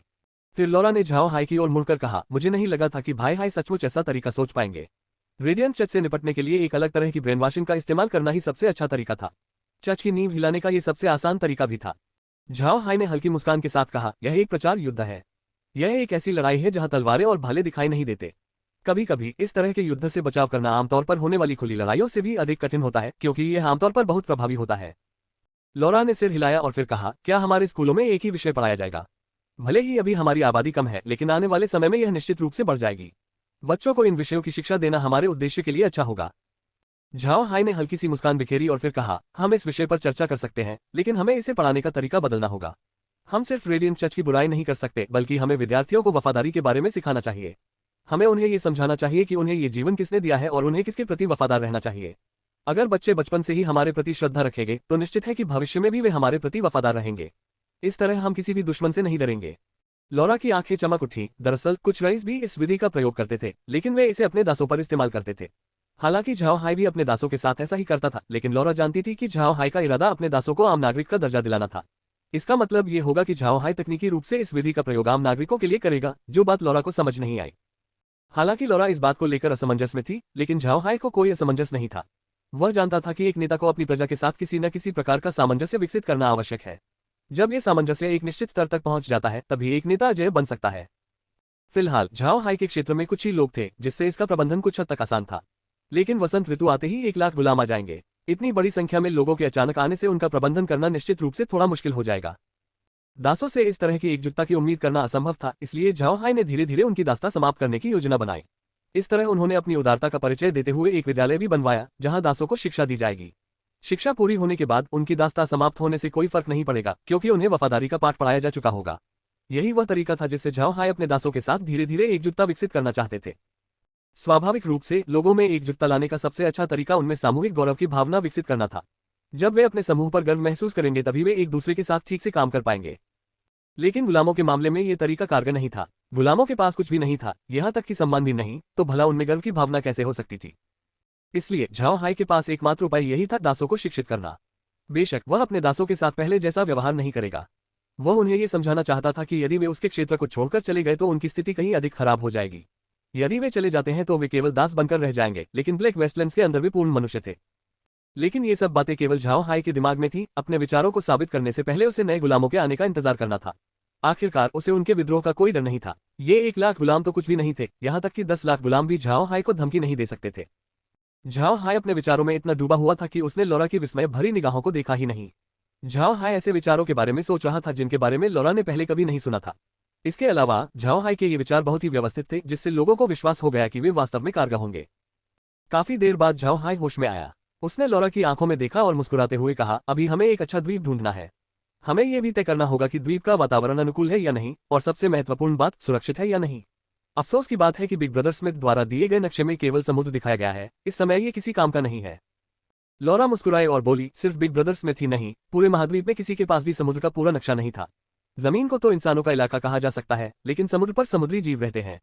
समुद्री जीव बहुत रहस्यमय होते हैं। कुछ ही इंसान ऐसे हैं जिन्हें सौभाग्य से उनमें से कुछ को देखने का मौका मिला है, लेकिन वे सचमुच मौजूद हैं। उनमें समुद्र के जादुई जीव और जलमानव दोनों शामिल हैं। वे पानी में बहुत शक्तिशाली होते हैं और अपने इलाके में आने वाले इंसानों को हमलावर समझते हैं। वे इंसानों का शिकार करने में जरा भी नहीं हिचकिचाते, यहाँ तक कि 9वें दर्जे के लोगों को भी नहीं बख्शते। झाओ हाई ने लौरा को घूरते हुए कहा, तो बात ये थी, इसीलिए तो भाई स्मिथ ने हमें समुद्र के गहरे हिस्सों में जाने से मना किया था, लेकिन हम फिर भी यहाँ पहुंच गए। तुमने कुछ कहा क्यों नहीं? लौरा ने हल्की सी मुस्कान के साथ कहा, हमारे पास जगह है। अगर हम खतरे में हैं, तो चाहे हम समुद्री जीवों के क्षेत्र में ही क्यों न हो, हम बच निकल सकते हैं। भला वे हमें कैसे नुकसान पहुंचा सकते हैं? झाओ हाई कुछ पल तक खाली निगाहों से देखता रहा, फिर हंसते हुए बोला, कोई आश्चर्य की बात नहीं कि तुमने मुझे याद नहीं दिलाया। असल में बात यही थी। तुम सही कह रहे हो, कोई भी हमें पकड़ नहीं पाएगा, यहाँ तक कि वो ताकतवर समुद्री जीव भी नहीं।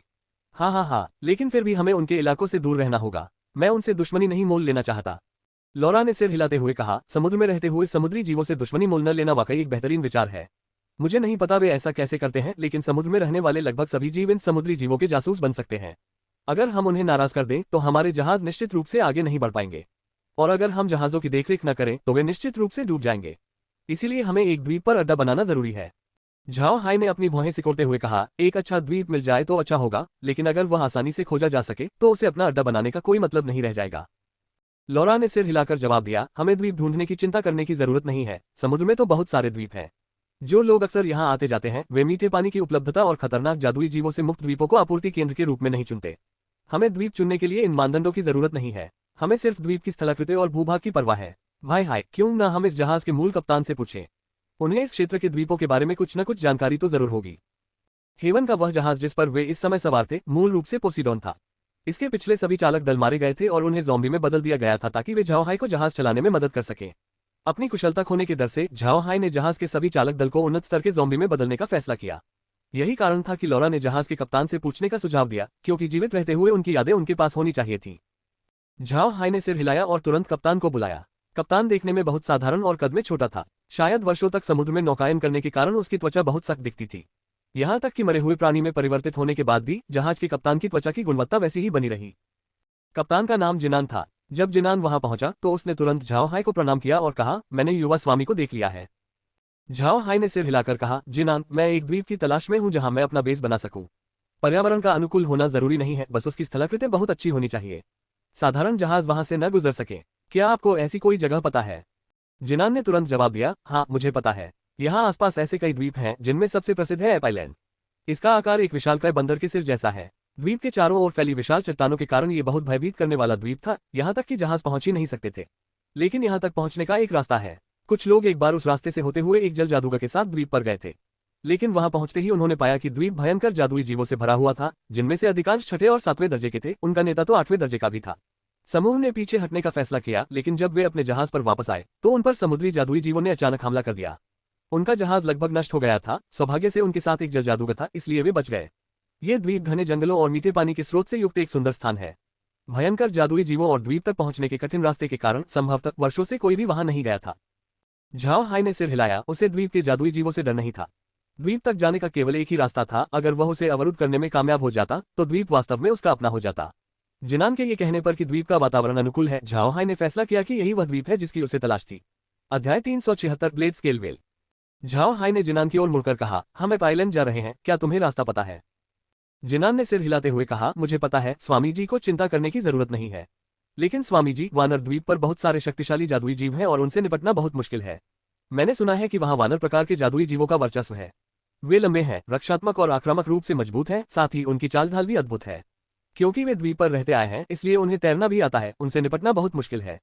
हालांकि वे अधिकतर छठे और सातवें दर्जे के हैं, फिर भी वे 8वें दर्जे के जीवों के बराबर हैं। इसके अलावा उनका एक 8वें दर्जे का नेता है जो 9वें दर्जे के जीव का मुकाबला कर सकता है, बस उसके पास उड़ने की क्षमता नहीं है। स्वामी जी, मेरा सुझाव है कि हमें किसी दूसरे द्वीप पर चले जाना चाहिए। झाओ हाई ने मुस्कुराते हुए मना कर दिया, कोई बात नहीं, हम सीधे वानर द्वीप की ओर चलते हैं। मुझे इस समय बहुत सारे जादुई जीवों की जरूरत है, जितने ज्यादा होंगे उतना अच्छा होगा। वानर द्वीप पहुंचने में कितने दिन लगेंगे? जिनान ने जवाब दिया, लगभग 5 दिन। ये द्वीप समुद्री जीवों के क्षेत्र से सिर्फ 1 दिन की दूरी पर है। इसी वजह से यह अधिकांश जहाजों के लिए एक दुर्लभ गंतव्य बन गया था। झाओ हाई ने सिर हिलाते हुए कहा, ये तो और भी बढ़िया है, बिल्कुल हमारी इच्छा के अनुरूप। चलिए तुरंत वहां चलते हैं। जिनान ने बात मान ली और फिर जहाज की दिशा बदलने के लिए मुड़ गई। लॉरा ने झाओ हाई की ओर मुड़कर कहा, भाई हाई, आपने वह जगह क्यों चुनी? वह समुद्री जीवों के इलाके के बहुत करीब है। अगर वे हमला करने का फैसला करते हैं तो हम तुरंत ही हमले का शिकार हो जाएंगे। झाओ हाई ने हल्की सी मुस्कान के साथ कहा, कोई खास वजह नहीं है, बस ये जगह अच्छी है और गहरे समुद्र के काफी करीब है। शायद वहां कुछ ऐसे जीव भी हो जो अक्सर उस जगह के पास आते जाते हो, जिससे हमारे लिए स्पेस को अपग्रेड करना आसान हो जाएगा। इसके अलावा द्वीप की स्थलाकृति बेस बनाने के लिए बहुत अच्छी है। बस द्वीप की ओर जाने वाले रास्ते पर हमारा नियंत्रण होना चाहिए, फिर हम उस पर अपना अधिकार जमा सकते हैं। साथ ही स्पेस अपग्रेड होने के बाद हम समुद्री जीवों से संपर्क करने की कोशिश कर सकते हैं। क्या आपने यह नहीं कहा था कि वे हमसे निपट नहीं सकते क्योंकि हम भाग सकते हैं? लॉरा मुस्कुराए और बोली, तो ठीक है, अगर हम उनसे निपट नहीं पाए तो हम भाग जाएंगे। लेकिन मैंने भाई हाई से जो सुना है उससे लगता है कि क्या आप द्वीप से जादुई जानवरों को पकड़ने का इरादा रखते हैं? झाओ हाई ने हल्की मुस्कान के साथ कहा, तुम मुझे सच में समझते हो, मुझे वाकई उन जादुई जानवरों की जरूरत है। हालांकि हमारे पास अंतरिक्ष में पहले से ही बहुत सारे जादुई जानवर हैं, लेकिन उनकी युद्ध शक्ति उतनी मजबूत नहीं है। जिनान द्वारा वर्णित उन वानर जादुई जानवरों में जबरदस्त युद्ध क्षमता दिखती है, ठीक वही जो मुझे इस समय चाहिए। लॉरा ने सिर हिलाते हुए कहा, यह भी बहुत अच्छा है। मुझे उम्मीद है कि वे जादुई जीव अंतरिक्ष को जल्द से जल्द उन्नत कर देंगे। जब तक भाई हाई का विष ठीक नहीं हो जाता तब तक सब ठीक रहेगा। झाओ हाई ने सहमति जताते हुए कहा, जब तक इस विष का इलाज हो जाता है, मेरी आखिरी चिंता भी आखिरकार दूर हो जाएगी। अब जब तुम दोनों मेरे साथ हो, मैं समय से पहले मरना नहीं चाहता। लॉरा और मेग का चेहरा लाल हो गया, लेकिन उनके दिल में बहुत खुशी थी। वे जानती थी कि झाओ हाई बेवजह की बातें नहीं करना चाहता, इसीलिए वे खुश थीं। जब झाओ हाई ने उनके चेहरे देखे तो उसने हल्की सी मुस्कान के साथ कहा, सचमुच स्वर्ग मुझसे बहुत प्यार करता है, तभी तो तुम दोनों मेरे पास आए हो। हाँ, लगता है मैंने कोई महान काम किया है, मैं सचमुच बहुत भाग्यशाली रहा हूँ। झाओ हाई की बात सुनकर मेघ हंस पड़ी और बोली, ओह युवा स्वामी, आपने वाकई बहुत अच्छा काम किया है। राजधानी में अगर कोई आपको सड़क पर देख लेता तो वह दूसरी दिशा में मुड़ जाता। आपने वाकई बहुत अच्छे काम किए हैं। लॉरा हंस पड़ी। उसने भी एक्सूर साम्राज्य की राजधानी में एडम की अय्याशी के बारे में सुना था। अब जब उसने मेघ को झाओ हाई को चिढ़ाते हुए सुना तो उसे वाकई हंसी आ गई। खाना खाने का समय आने तक समूह हंसता हंसता बातें करता रहा। स्वाभाविक रूप से उन्होंने मछली खाए। हालांकि झाओ हाई के पास काफी मात्रा में मछली उपलब्ध थी, लेकिन वे लोग मछली बहुत कम खाते थे, इसलिए उनके लिए मछली खाना उचित नहीं था। इसलिए झाओ हाई ने कुछ स्वॉर्डफिश को समुद्र में छोड़ दिया ताकि वे उनके लिए कुछ मछलियां ला सके। इससे न केवल वे मछलियां खा सकते थे, बल्कि अंतरिक्ष में जादुई जीवों की संख्या भी बढ़ा सकते थे। झाओ हाई इन तलवार मछलियों के बारे में कुछ नहीं जानता था, इसलिए वह जिनान के पास गया और पूछा। जिनान ने झाओ हाई को बताया कि ये तलवार मछलियां समुद्र से आए जादुई जीव हैं। आमतौर पर ये अंडे देने के लिए ही सतह पर आती हैं, अन्यथा ये समुद्र की गहराई में तैरती रहती हैं। झाओ हाई को खुशी हुई कि वह सही समय पर इन तलवार मछलियों को पकड़ने में सफल रहा। इसी वजह से स्पेस में जादुई जीवों की संख्या लगातार बढ़ रही थी। लेकिन चूंकि इन जीवों का सामान्य स्तर काफी कम था, इसलिए रेंज का स्तर नहीं बढ़ पाया। झाओ हाई ने यह भी देखा कि पहले की तुलना में रेंज को अपग्रेड करना कठिन हो गया था। लेवल 10 पार करने के बाद रेंज के लेवल बढ़ने की दर वही हो गई जो फार्म के लेवल 10 पार करने पर होती थी। झाओ हाई ने पिछले कुछ दिनों में समुद्र का पानी सोखने की कोशिश की, लेकिन उसे कुछ भी हासिल नहीं हुआ। यह स्पष्ट था कि उतले समुद्रों से जीव जंतुओं को प्राप्त करना व्यर्थ प्रयास था। बेहतर यही था कि गहरे समुद्रों से एक साथ बहुत सारे जीव जंतुओं को प्राप्त किया जाए। समुद्र यात्रा के अगले दिन शांतिपूर्ण ढंग से गुजरे। इसका मुख्य कारण जिनान था, जिसने युवावस्था से ही 20 वर्षों तक समुद्र यात्रा की थी। वह समुद्र को किसी और से बेहतर समझता था। जब तक कोई भयंकर तूफान न हो, वह अधिकांश समस्याओं का समाधान स्वयं कर लेता था। अब झाओ हाई को पोसीडॉन से प्राप्त उन अमर प्राणियों का महत्व समझ में आया। जिनान के साथ उन्हें समुद्र यात्रा के दौरान ज्यादा चिंता करने की जरूरत नहीं होगी। हालांकि स्वॉर्डफिश एक युद्धपोत था, फिर भी व्यवहारिकता के मामले में हेवन उससे कहीं बेहतर साबित हुआ। हेवन का ढांचा न केवल मोटा था, बल्कि उसमें रक्षात्मक हथियार और पर्याप्त रहने की जगह भी थी। इससे भी महत्वपूर्ण बात यह थी कि यह एक मालवाहक जहाज था जो साल भर समुद्र में यात्रा करने के लिए बना था। दूसरी ओर स्वॉर्डफिश एक युद्धपोत था जिसका मुख्य उपयोग रोसेन साम्राज्य के तट की रक्षा के लिए किया जाता था। यह दूर समुद्र की यात्रा के लिए डिजाइन नहीं किया गया था।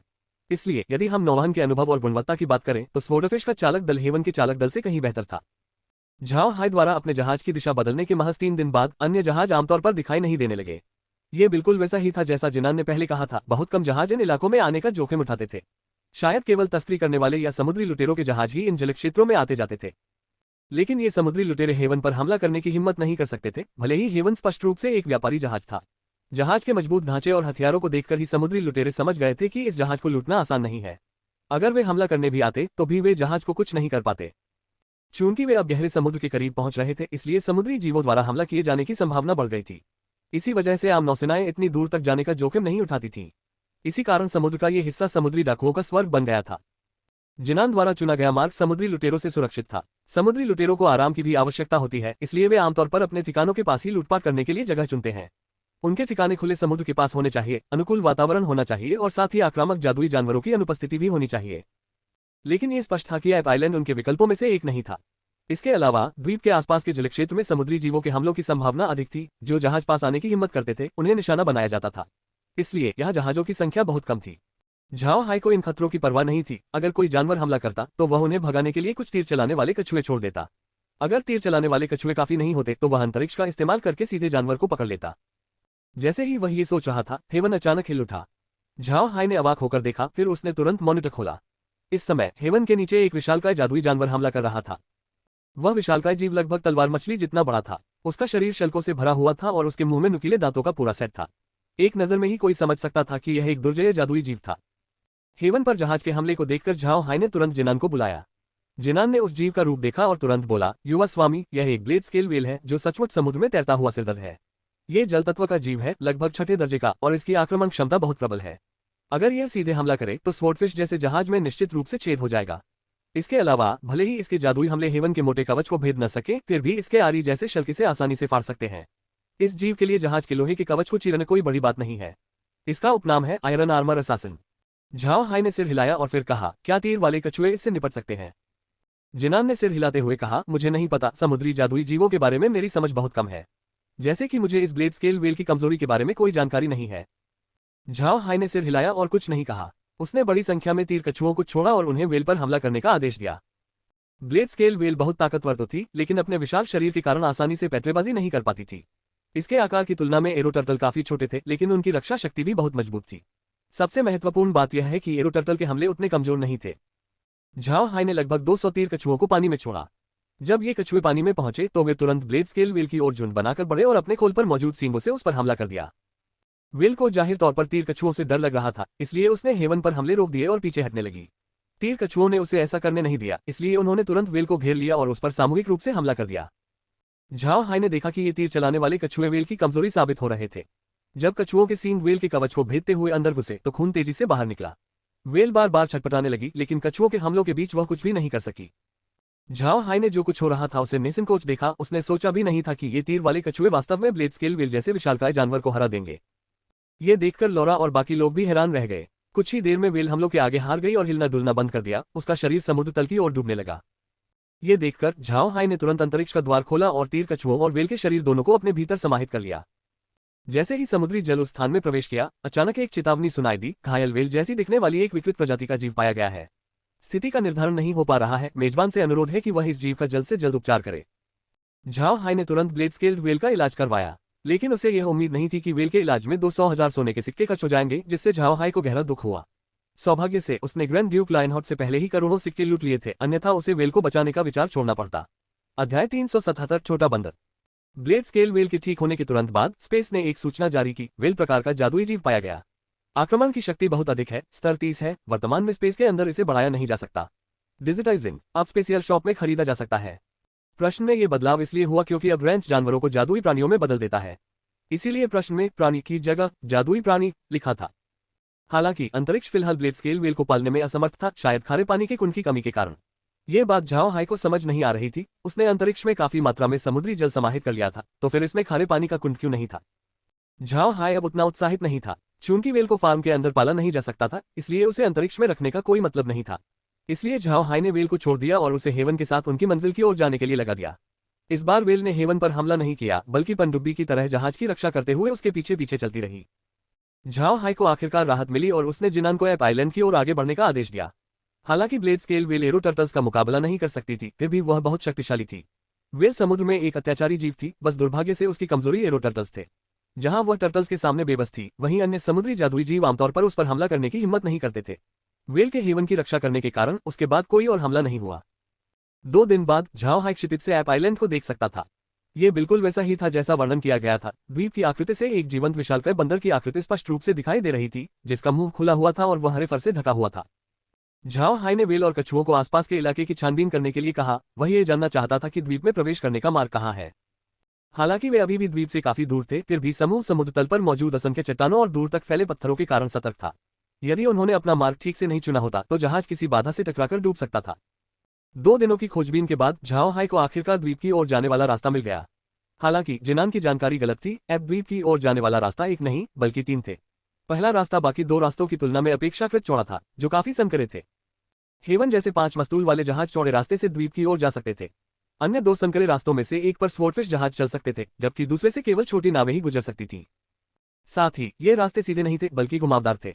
अब झाओ हाई को समझ आया कि जिनान की कहानी में इस मार्ग पर यात्रा करने के लिए जलदैत्य की आवश्यकता क्यों बताई गई थी। उस समय जहाज के अगले हिस्से को मोड़ने में मदद के लिए जलदैत्य का होना आवश्यक था, अन्यथा जहाज निश्चित रूप से किसी चट्टान से टकरा जाता। झाओ हाई को इनमें से किसी बात की परवाह नहीं थी। मार्ग निर्धारित करने के बाद झाओ हाई ने तुरंत जिनान को सबसे चौड़े मार्ग की ओर रवाना होने का आदेश दिया। यात्रा के दौरान झाओ हाई अपने मॉनिटर पर भी पैनी नजर रखे हुए था और आवश्यकता पड़ने पर जल तत्व के मंत्रों का प्रयोग कर रहा था। जहाज के साथ साथ ब्लेड स्केल वेल भी पीछे पीछे चल रही थी। हमले की स्थिति में वेल जहाज की रक्षा करती, जिससे मार्ग काफी सुरक्षित हो जाता। हालांकि रास्ता लंबा नहीं था, फिर भी झाओ हाई के समूह को एप द्वीप के तट पर पहुंचने में पूरा 1 दिन लग गया। झाओ हाई को इस बात पर आश्चर्य हुआ कि यहाँ पहले से ही एक घाट मौजूद था। इतना ही नहीं, ये घाट छोटा नहीं था, बल्कि इसमें हेवन जैसे 10 जहाज एक साथ खड़े हो सकते थे। गोदी और एप द्वीप के बीच चट्टानें गायब हो चुकी थीं। बाहर की चट्टानें किसी ग्रह की उल्कापिंड पट्टी जैसी लग रही थीं। उस पट्टी को पार करने के बाद आप द्वीप के चारों ओर सुरक्षित रूप से यात्रा कर सकते थे। उन चट्टानों के बारे में सोचते हुए झाओ हाई को कुछ बहुत ही अजीब सा महसूस हुआ। हेवन के रुकने के बाद झाओ हाई जहाज से उतरकर घाट पर गया। झाओ हाई ने घाट का ध्यानपूर्वक निरीक्षण किया और पाया कि यह वास्तव में प्राकृतिक रूप से बना था। इसमें कृत्रिम निर्माण का कोई निशान नहीं था। यह आश्चर्यजनक प्राकृतिक घाट मानो केवल एप द्वीप पर ही पाया जाने वाला ढांचा था। घाट से लगभग 100 मीटर दूर एक जंगल था। जंगल के पेड़ बहुत बड़े थे, न केवल बड़े बल्कि उनके तने भी बहुत मजबूत दिखते थे। हर पेड़ पर तरबूज के आकार के फल लटके हुए थे। हरे पत्तों और फलों के साथ दृश्य बहुत सुंदर लग रहा था। लौरा को यहाँ का नजारा बहुत पसंद आया। उसने झाओ हाई की ओर मुड़कर कहा, बड़े भाई हाई, ये जगह बहुत सुंदर है, मुझे बहुत पसंद आई। ये जगह बेस बनाने के लिए बहुत अच्छी रहेगी। हमें यहाँ घर भी बनाना है, मैं यहाँ रहना चाहूंगी। झाओ हाई ने हल्की सी मुस्कान के साथ कहा, अच्छा, हम यहीं बस जाएंगे, लेकिन पहले हमें आसपास देखना होगा। क्या उन्होंने यह नहीं कहा था कि इस द्वीप पर भयानक बंदर जैसे जादुई जीव रहते हैं? लौरा ने सिर हिलाया, फिर झाओ हाई समूह को द्वीप की ओर ले गया। पेड़ों तक पहुंचकर झाओ हाई ने पवन यंत्र का उपयोग करके एक फल उठाया और उसे अंतरिक्ष में भेज दिया। द्वीप पर बहुत सारे जीव जंतु दिखाई दे रहे थे, इसलिए झाओ हाई ने उनके चारों ओर घूमकर उन्हें अंतरिक्ष में समाहित करने का सोचा, इस उम्मीद में कि वे अंतरिक्ष को उन्नत करने के लिए पर्याप्त होंगे। जैसे ही फल अंतरिक्ष में पहुंचा, तुरंत एक सूचना प्रसारित हुई। हालांकि फल की उत्पत्ति अनूठी थी, फिर भी फार्म को स्तर बढ़ाने के लिए बहुत सारे पौधों की आवश्यकता थी, इसलिए फल अंतरिक्ष को उन्नत करने में सक्षम नहीं था। झाओ हाई को पहले से ही इसकी उम्मीद थी, इसलिए उसे खास निराशा नहीं हुई। वह कुछ स्थानीय पौधे चुनते हुए आगे बढ़ता रहा। केवल झाओ हाई ही नहीं, बल्कि सभी लोग कुछ न कुछ उठा रहे थे। इसी समय लौरा ने अचानक अपने सामने एक पेड़ पर एक छोटी सुनहरी आकृति देखी। उसने ध्यान से देखा तो पाया कि वह वास्तव में एक छोटा बंदर था। बंदर लंबा नहीं था, पूरी तरह खड़ा होने पर शायद 1 मीटर से भी कम ऊंचा होगा। अपने सुनहरे फर के साथ वह छोटा बंदर बहुत प्यारा लग रहा था। लौरा को वह छोटा बंदर बहुत पसंद आया, इसलिए उसने जल्दी से झाओ हाई को, जो अभी भी पौधे ढूंढ रहा था, अपने पास बुलाया और कहा, भाई हाई, देखो वह छोटा बंदर कितना प्यारा है। जब नन्हे बंदर ने लौरा को देखा तो उसकी आंखों में जिज्ञासा का भाव प्रकट हुआ। बंदर ने भय नहीं बल्कि सच्ची रुचि दिखाई। इस दृश्य ने लौरा के दिल को एक बार फिर छू लिया। झाओ हाई ने नन्हे बंदर को देखा और उसे लगा कि यह छोटा बंदर भूला नहीं है। अंततः उसने इस विचार को मन से निकाल दिया, क्योंकि नन्हा बंदर किसी भी प्रकार की शत्रुता नहीं दिखा रहा था। फिर भी उन भावनाओं के कारण झाओ हाई ने बंदर को पकड़ने का प्रयास नहीं किया, बल्कि उसने अंतरिक्ष से एक फल निकाला और उसे उस प्राणी की ओर फेंक दिया। झाओ हाई की हरकत को रोकने में देर कर चुका था। वह तुरंत झाओ हाई के सामने खड़ा हो गया और बोला, युवा स्वामी, आपको सावधान रहना चाहिए। अगर आप यूं ही चीजें फेंकते रहेंगे तो वह सोचेगा कि आप उस पर हमला कर रहे हैं। वह पलटवार कर सकता है। लेकिन झाओ हाई को ऐसा नहीं लगा, और झाओ हाई के विचारों के अनुरूप नन्हे बंदर ने झाओ हाई के इरादों को समझ लिया। बंदर को लगा कि झाओ हाई उससे शत्रुता नहीं रखता, इसलिए उसने फल पकड़ा और उसे खाने के लिए अपना मुंह खोला। ये सेब उस पेड़ से था जिसे झाओ हाई अंतरिक्ष में लगाया करता था। सेब बहुत बड़े नहीं थे, लेकिन उनका स्वाद बहुत अच्छा था। जैसे ही नन्हे बंदर ने सेब का एक टुकड़ा खाया, वह तुरंत खुशी से चिल्ला उठा। उसने झटपट सेब खत्म कर दिया और उम्मीद भरी निगाहों से झाओ हाई को देखने लगा। ये नन्हा सा दृश्य सचमुच प्यारा था। झाओ हाई उस नन्हे बंदर की आंखों में दिख रहे भावों को सहन नहीं कर सका, इसलिए उसने तुरंत कुछ और सेब निकाले और एक एक करके बंदर की ओर फेंके। बंदर को हैरानी हुई कि वह उन सेबों को संभालना जानता था। जैसे ही वह एक सेब पकड़ता, उसे एक डाल पर रख देता और फिर दूसरा पकड़ने में जुट जाता। इस चतुराई और समझदारी ने झाओ हाई को बंदर के प्रति एक नया दृष्टिकोण दिया। लौरा और बाकी 2 महिलाओं ने बंदर की चतुराई देखकर खूब खुशी जताई, इसलिए उन्होंने झाओ हाई से कुछ सेब लिए और लगातार बंदर की ओर फेंकने लगी। देखते ही देखते छोटे बंदर के चारों ओर 20 से अधिक सेब जमा हो गए। झाओ हाई ने फल निकालना बंद कर दिया और नन्हे बंदर की ओर देखने लगा। वह जानना चाहता था कि नन्हा बंदर आगे क्या करेगा। झाओ हाई और बाकी लोगों को और सेब फेंकते न देखकर बंदर ने 2 चीखें मारी और फिर सेब उठाकर जल्दी जल्दी खाने लगा। झाओ हाई उस नन्हे जानवर को देखकर हंसे बिना नहीं रह सका। सेबों का ढेर तो उसके आकार से भी बड़ा था, भला नन्हे बंदर के लिए ये सारे सेब खत्म करना कैसे संभव था। हालांकि उस नन्हे बंदर ने झाओ हाई के समूह को अचंभित कर दिया। बंदर ने पलक झपकते ही 20 से अधिक सेब खा लिए। उस नन्हे बंदर को झाओ हाई और बाकी लोगों के हाव भाव की कोई परवाह नहीं थी। वह पेड़ की चोटी पर चढ़कर ऐसे चिल्ला रहा था मानो झाओ हाई से और फल ऊपर फेंकने की गुहार लगा रहा हो। झाओ हाई ने नन्हे बंदर के छोटे से शरीर को देखा। जब उसने एक साथ रखे हुए 20 से ज्यादा सेबों के ढेर के बारे में सोचा तो वह दंग रह गया। न केवल वह बल्कि लौरा और बाकी लोग भी। उन्होंने सोचा भी नहीं था कि यह छोटा बंदर इतना सारा सेब खा सकता है। कुछ देर बाद लौरा होश में आए और उसने झाओ हाई की ओर सिर घुमाकर कहा, भाई हाई, क्या मुझे मतिभ्रम हो रहा है या उस छोटे बंदर ने सारे सेब खुद ही खा लिए। झाओ हाई ने बेजान अंदाज में सिर हिलाया और जवाब दिया, तुम्हें भ्रम नहीं हो रहा है, वे सारे सेब सचमुच खा लिए गए थे। लेकिन यह अजीब है, क्या उसने सचमुच उन सेबों को खाया, या यह उसकी कोई अनोखी क्षमता थी। भला वह उन सारे सेबों को कैसे खा सकता है। जब छोटे बंदर ने देखा कि झाओ हाई और बाकी लोग कोई प्रतिक्रिया नहीं दे रहे हैं और बस आपस में बात करते हुए खड़े हैं, तो वह बेचैन हो गया। वह चीखते हुए बार बार उछलने लगा। बंदर का ये व्यवहार देखकर झाओ हाई के पास और सेब निकालने के अलावा कोई चारा नहीं था। लेकिन इस बार उसने सेब पेड़ पर नहीं फेंके। झाओ हाई ने सेब को हाथ में पकड़े हुए कहा, खाना चाहते हो, आओ और ले लो। बंदर को झाओ हाई की बातें समझ तो आ गईं, लेकिन वह ये भी जानता था कि यह एक स्पष्ट चाल है। साथ ही वह सेब को छोड़ना नहीं चाहता था, इसलिए वह बेचैनी से अपना कान और गाल पेड़ की सतह से सटाए बैठा रहा। बंदर को देखकर झाओ हाई अपनी हंसी नहीं रोक पाया। फिर भी वह देखना चाहता था कि क्या छोटा बंदर नीचे कूदकर सेब लेने को तैयार होगा। झाओ हाई के हंसते ही अचानक पेड़ से एक सुनहरी परछाई सीधी नीचे आती हुई दिखाई दी। जब झाओ हाई को होश आया तो वह तुरंत सेब को हाथ में लेने के लिए आगे बढ़ा, लेकिन झाओ हाई को वहां खालीपन ही मिला। ये सारी घटना पलक झपकते ही घटित हो गई। पूरा समूह स्तब्ध रह गया, विशेषकर शुन। वह एक हत्यारे के कौशल से परिपूर्ण था और अपनी क्षमताओं के लिए प्रसिद्ध भी था। लेकिन जब उसने देखा कि वह उस छोटे बंदर से कहीं अधिक धीमा है तो उसे थोड़ा डर भी लगा। अगर वह छोटा बंदर सेब के बजाय झाओ हाई पर हमला करता तो युवा स्वामी निश्चित रूप से गंभीर खतरे में पड़ जाते। झाओ हाई ने अपने हाथ को घूरकर देखा, फिर उसने सेब पकड़े हुए गर्व से भरे दिखने वाले बंदर की ओर देखा और बुदबुदाया, इस बंदर की चोरी करने की कला बहुत अच्छी है। उस छोटे बंदर ने तुरंत झाओ हाई का ध्यान आकर्षित किया। उसने तुरंत एक और सेब निकाला और उसे बंदर की ओर बढ़ा दिया। संभवतः अपनी पिछली सफलता के कारण बंदर इस बार अधिक आत्मविश्वास से भरा हुआ लग रहा था। थोड़ी देर पहले पकड़े गए सेब को खाने के बाद बंदर झाओ हाई के हाथ पर रखे सेब को घूरने लगा और उसे छीनने के लिए तैयार हो गया।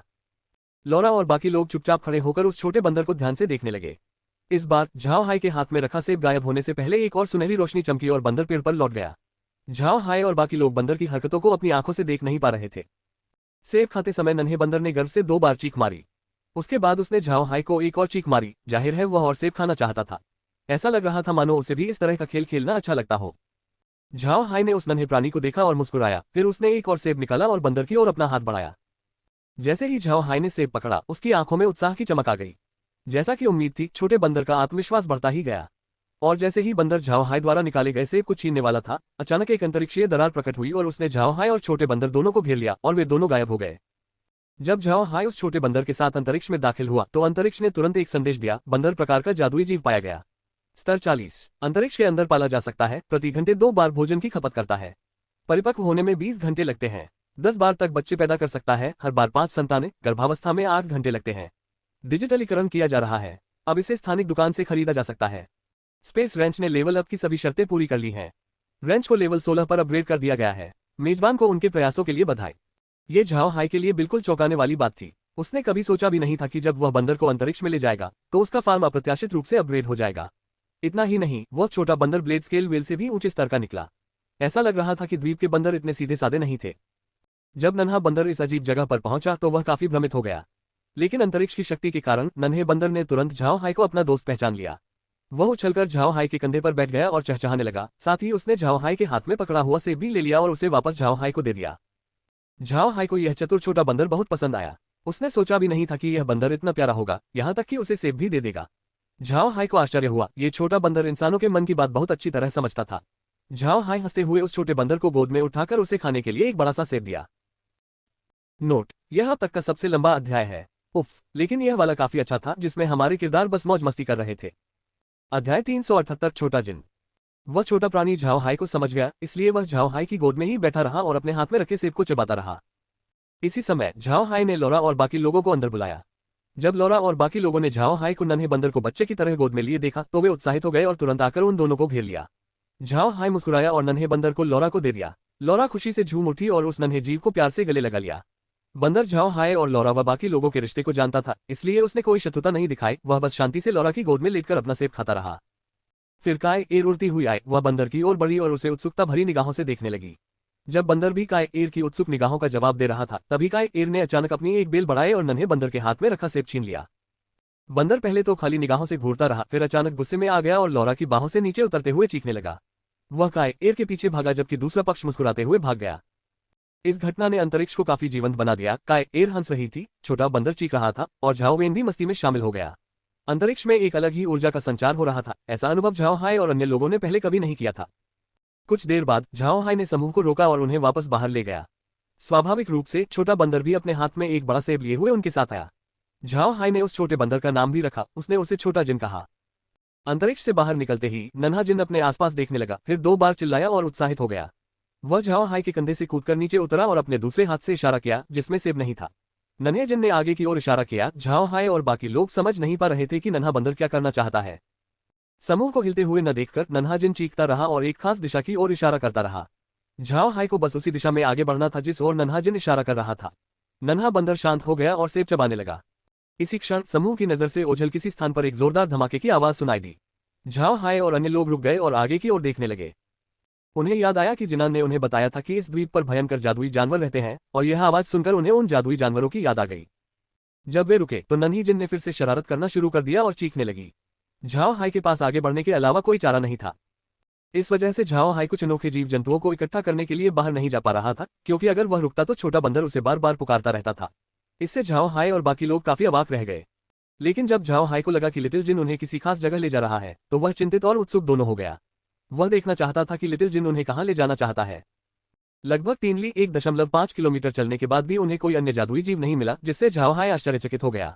साथ ही झाओ हाई को यह उम्मीद नहीं थी कि रास्ते में मिलने वाले ऊंचे और मजबूत ब्रेड के पेड़ों के अलावा उन्हें किसी अन्य प्रकार का पेड़ नहीं मिलेगा। ये बात समूह के लिए काफी अजीब थी।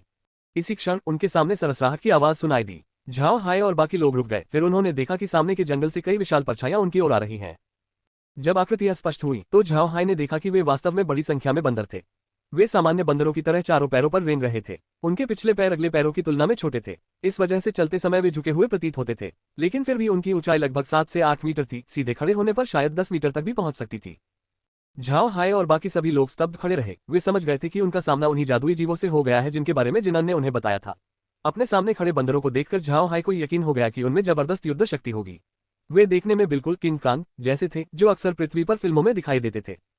उनके विशालकाय शरीर और उभरी हुई मांसपेशियों को देखकर झाओ हाय को इन जादुई जीवों की दुर्जयता पर जरा भी संदेह नहीं हुआ। पृथ्वी पर मौजूद गोरिल्ला इतने बड़े तो नहीं थे, लेकिन फिर भी अपनी ताकत के लिए प्रसिद्ध थे।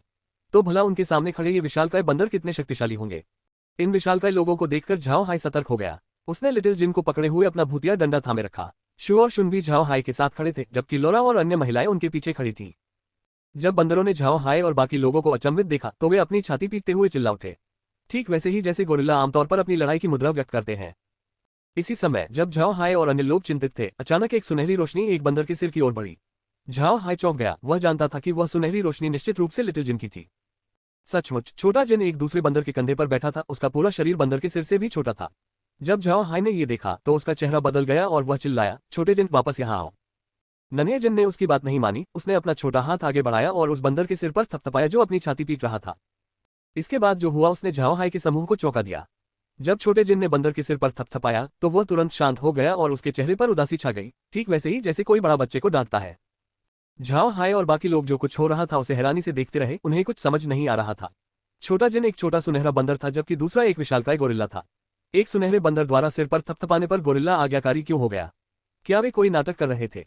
इस समय झाओ हाय ने देखा कि न केवल गोरिल्ला ने ही अच्छा व्यवहार किया, बल्कि अन्य सभी बंदर भी शांत हो गए और आज्ञाकारी भाव से लिटिल जिन को देखने लगे। झाओ हाय अवाक होकर अपने सामने बंदरों के समूह को देखता रहा। उसे अपनी आंखों पर विश्वास नहीं हो रहा था कि उसने क्या देखा है, और इस दृश्य ने समूह के बंदरों को भी चकित कर दिया। इसी समय जंगल से और भी बंदर बाहर आए। झाओ हाय ने इन बंदरों में एक खास बात देखी। इन्हें फिलहाल अलग अलग प्रकारों में वर्गीकृत किया जा सकता था। कुछ नारंगी रंग के गोरिल्ला थे जो किंग कांग की तरह विशालकाय थे। दूसरे वे थे जिनके बाल चांदी जैसे सफेद थे और कद में थोड़े छोटे थे, लगभग 5 या 6 मीटर लंबे। कुछ बंदर ऐसे भी थे जिनके बाल पूरी तरह से चांदी जैसे थे और कद में उनसे भी छोटे थे, लगभग 3 या 4 मीटर लंबे। फिर एक आखिरी प्रकार था जिनके बाल चांदी और सोने दोनों के रंग के थे और कद में उनसे भी छोटे थे, लगभग 1 मीटर लंबे। ऐसे 2 बंदर थे। सबसे अजीब बात यह थी कि बंदर जितना छोटा होता था उसका दर्जा उतना ही ऊंचा होता था। जब बंदरों ने छोटे जिन को देखा तो सभी ने आज्ञाकारी भाव दिखाया। ऐसा लगता है कि छोटे जिन का दर्जा वहां मौजूद सभी बंदरों में सबसे ऊंचा था। इससे झाओ हाय हैरान रह गया। उसे उनकी मौजूदा शक्ति संरचना समझ नहीं आ रही थी। इन बंदरों ने इसे इस तरह क्यों बनाया? क्या जादुई जीवों को अपने सबसे शक्तिशाली सदस्य को शीर्ष पर नहीं रखना चाहिए? तो फिर यह सब क्यों हो रहा था? इसी समय छोटा जिन उछलकर झाओ हाय के कंधे पर चढ़ गया और उंगली आगे की ओर करके चीखने लगा। बाकी बंदर तुरंत झाओ हाय और अन्य लोगों के लिए रास्ता छोड़ गए। छोटा जिन झाओ हाय के कंधे पर खड़ा रहा और एक तरह से घमंडी और अलग थलग सा दिख रहा था। झाओ हाय और बाकी सब एक दूसरे को देखकर अचंभित रह गए। हालांकि उन्हें समझ नहीं आ रहा था कि क्या हो रहा है, लेकिन वे जानते थे कि छोटा जिन उन्हें नुकसान पहुंचाने के बारे में सोचेगा भी नहीं। इसलिए क्योंकि इन बंदरों ने छोटे बंदर की बात मानी थी, ये कहना उचित होगा कि वे भी मनुष्यों को नुकसान नहीं पहुंचाएंगे। अंत में समूह ने उसी दिशा का अनुसरण किया जिस ओर छोटे जिन ने इशारा किया था। धीरे धीरे आसपास का इलाका ऊंचाई पर चढ़ता चला गया। झाओ हाय और बाकी लोग भी चलने में और ज्यादा जोर लगा रहे थे। इसी दौरान छोटे जिन ने झाओ हाय के कपड़े खींचते हुए कुछ बंदरों को आवाज दी और गोरिल्लाओं की ओर इशारा किया। झाओ हाय को समझ नहीं आ रहा था कि उसका नया दोस्त क्या करने की योजना बना रहा है। झाओ हाय और बाकी लोगों को बात समझ नहीं आ रही थी, इसलिए नन्हा जिन एक गोरिल्ला की पीठ पर कूद गया और झाओ हाय की ओर इशारा किया। बाकी गोरिल्ला नन्हे जिन का इरादा समझ गए और तुरंत उन दोनों को पकड़कर आसानी से अपनी पीठ पर बिठा लिया। झाओ हाय और बाकी लोगों ने कोई विरोध नहीं किया क्योंकि वे जानते थे कि उन्हें कोई खतरा नहीं है। बंदरों की पीठ बहुत बड़ी थी, लगभग 2 मीटर चौड़ी और 4 मीटर लंबी, कुल मिलाकर लगभग 8 वर्ग मीटर। झाओ हाय और अन्य लोगों को बैठने या खड़े होने के लिए जगह ढूंढने में कोई कठिनाई नहीं हुई। हालांकि गोरिल्ला रेंग रहे थे, लेकिन उनकी पीठ बेहद स्थिर थी। उनकी पीठ पर मौजूद ऊन के कारण सवारी बहुत आरामदायक रही। इस समय लोरा और अन्य लोग भी दूसरे बंदरों की पीठ पर सवार थे। शुन और शू एक नारंगी रंग के फर वाले बंदर की पीठ पर सवार थे, और यद्यपि वे दोनों एक ही बंदर की पीठ पर थे, फिर भी वहां बिल्कुल भी भीड़भाड़ नहीं थी। बंदर को अपनी पीठ पर अतिरिक्त भार से कोई फर्क नहीं पड़ा। वह बिना धीमे हुए लगातार चलता रहा। इससे झाओ हाय को इन बंदरों की ताकत के बारे में एक नई समझ मिली। ये जानना जरूरी है कि समूह इस समय एक पहाड़ पर चढ़ रहा था। झाओ हाय और अन्य लोगों के शवों के भार से बंदरों की पीठ पर लगभग 300 जिन का अतिरिक्त भार बढ़ गया था। यहाँ तक कि तीसरे दर्जे के घोड़े जैसे जादुई जीव भी इस तरह की यात्रा नहीं कर पाते, लेकिन ये बंदर वास्तव में इसे सहजता से कर रहे थे। वे काफी मजबूत थे। जैसे जैसे वे शिखर के करीब पहुंचते गए, उनकी ऊंचाई बढ़ती गई। पहाड़ की चोटी पर झाओ हाय ने जो देखा वह वास्तव में एक अकेला पेड़ था, एक बेहद विशालकाय ब्रेड ट्री। ब्रेड ट्री इतना लंबा था कि झाओ हाय को उसका ऊपरी हिस्सा दिखाई ही नहीं दे रहा था। वह बहुत घना भी था। झाओ हाई को लगा कि उसका व्यास 100 मीटर से कम नहीं होना चाहिए। झाओ हाई ने इस तरह का पेड़ सिर्फ पृथ्वी पर ही देखा था, और वह भी फिल्म अवतार में। लेकिन ये पेड़ थोड़ा अलग था। ऐसा पेड़ झाओ हाई ने पहले कभी नहीं देखा था। पेड़ के आधार पर एक विशाल छेद था जो लगभग 30 मीटर ऊंचा और 10 मीटर चौड़ा था। बंदरों ने झाओ हाई के समूह को उस छेद में प्रवेश कराया। पेड़ के खोखले तने में प्रवेश करने के बाद झाओ हाई और अन्य लोग दंग रह गए। उन्होंने अंदर प्रवेश करते ही ऐसा दृश्य देखने की उम्मीद नहीं की थी। अध्याय 379 विचित्र वृक्ष। पेड़ के खोखले तने के अंदर भूसे से भरे कई खाने बने हुए थे, और यह स्पष्ट था कि यह वहां प्राकृतिक रूप से नहीं बना था। ये किसी बंदर के शयनकक्ष जैसा दिखता था। इसके अलावा खाना भद्दा नहीं था, ये बहुत साफ सुथरा था। ये कक्ष शायद बहुत बड़ा ना हो, संभवतः केवल 20 वर्ग मीटर का। लेकिन पेड़ के छेद के चारों ओर कई कक्ष थे जो बंदरों के थे। इनमें से कुछ कक्षों के अंदर कुछ छोटे काले बंदर और मादा बंदर भी थीं। वह जगह देखने में चींटियों के घोंसले जैसी लग रही थी, बस फर्क इतना था कि उसमें चींटियां नहीं बल्कि बंदर रहते थे। झाओ हाई ने अनुमान लगाया कि अकेले इस पेड़ के खोखले तने में ही लगभग 1000 बंदर होंगे। यह एक बेहद भयानक जादुई जीव जंतुओं का समूह था। झाओ हाई ने ऊपर की ओर देखा और पेड़ के खोखले तने के अंदर की विशाल जगह देखकर दंग रह गया। ये लगभग 100 मीटर ऊंचा था और इसके चारों ओर कई कक्ष बने हुए थे। दृश्य अत्यंत अद्भुत था। लौरा ने ये दृश्य देखा और विस्मय से भर उठी। ये सचमुच बहुत ही अद्भुत है। भाई हाय, क्या आप देख नहीं सकते? ये जगह किसी छोटे शहर जैसी दिखती है।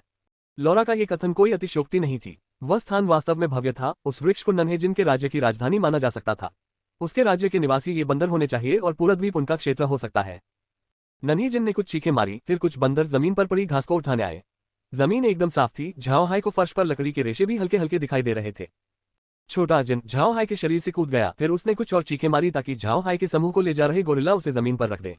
फिर बंदर कुछ छोटे बंदरों को जमीन पर छोड़कर, जिनमें से कुछ इधर उधर रेंग रहे थे, गड्ढे से बाहर निकल गए। सच कहूं तो ये छोटे बंदर लिटिल जिन जितने प्यारे तो नहीं थे, लेकिन फिर भी काफी आकर्षक थे।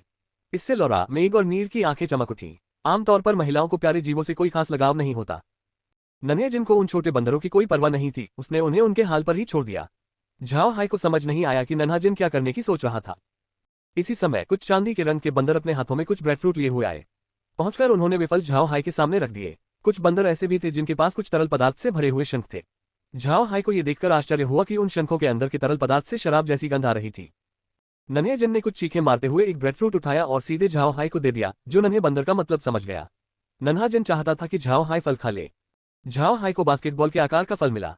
फिलहाल फल का छिलका बहुत सख्त था, इसलिए उसने उसे जमीन पर गिराने की कोशिश की। फिर छिलका उतारकर अंदर का सफेद गूदा निकाला। झाओ हाई को आश्चर्य तब हुआ जब गूदा हवा के संपर्क में आया और तेजी से फैल गया और उसमें से रोटी जैसी सुगंध आने लगी। झाओ हाई ने कुछ पल तक फल को घूरने के बाद उसे अपने मुंह के पास रखा और एक टुकड़ा खाया। फल का गूदा बहुत नरम था और उसका स्वाद बिल्कुल रोटी जैसा था। इससे झाओ हाई और भी हैरान हो गया। झाओ हाई ने धरती पर बंदर रोटी के पेड़ के बारे में सुना था। उसने सुना था कि यह एक प्रकार का फलदायी पेड़ है। इसके फल खाने के लिए उन्हें भूनना पड़ता है, लेकिन ये रोटी जैसा फल जो उसने अभी अभी अप्रत्याशित रूप से खाया, उसे भूनने की जरूरत नहीं थी। यह अपने आप फूल गया और रोटी जैसा दिखने लगा, और वह भी काफी बड़ा। झाओ हाई को डर था कि इस पूरे फल को खत्म करने के लिए उसे पूरे दिन खाना पड़ेगा। लौरा और बाकी लोग झाओ हाई की हरकतें देख रहे थे। उन्होंने पहली बार ऐसा फल देखा था। इसी दौरान छोटी जिन ने भी जमीन पर पड़े छिलकों की ओर इशारा करते हुए कुछ बार चीख मारी। झाओ हाई ने उत्सुकता से खोल उठाया और उसके अंदर मौजूद तरल पदार्थ पी लिया। पेट में जाते ही झाओ हाई को खट्टापन महसूस हुआ, और हैरानी की बात यह थी कि खोल के अंदर मौजूद तरल पदार्थ का स्वाद बिल्कुल बियर जैसा था। झाओ हाई बियर नहीं बनाता था, पूरे महाद्वीप में कोई भी नहीं बनाता था। शुरू में झाओ हाई को लगा था कि कई प्रयोगों के बाद वह बियर बनाने की प्रक्रिया सीख लेगा, लेकिन किसने सोचा होगा कि इतने एकांत द्वीप पर कुछ बंदर उसके लिए बियर जैसा स्वाद वाला तरल पदार्थ निकाल लाएंगे। इससे झाओ हाई को बहुत आश्चर्य हुआ।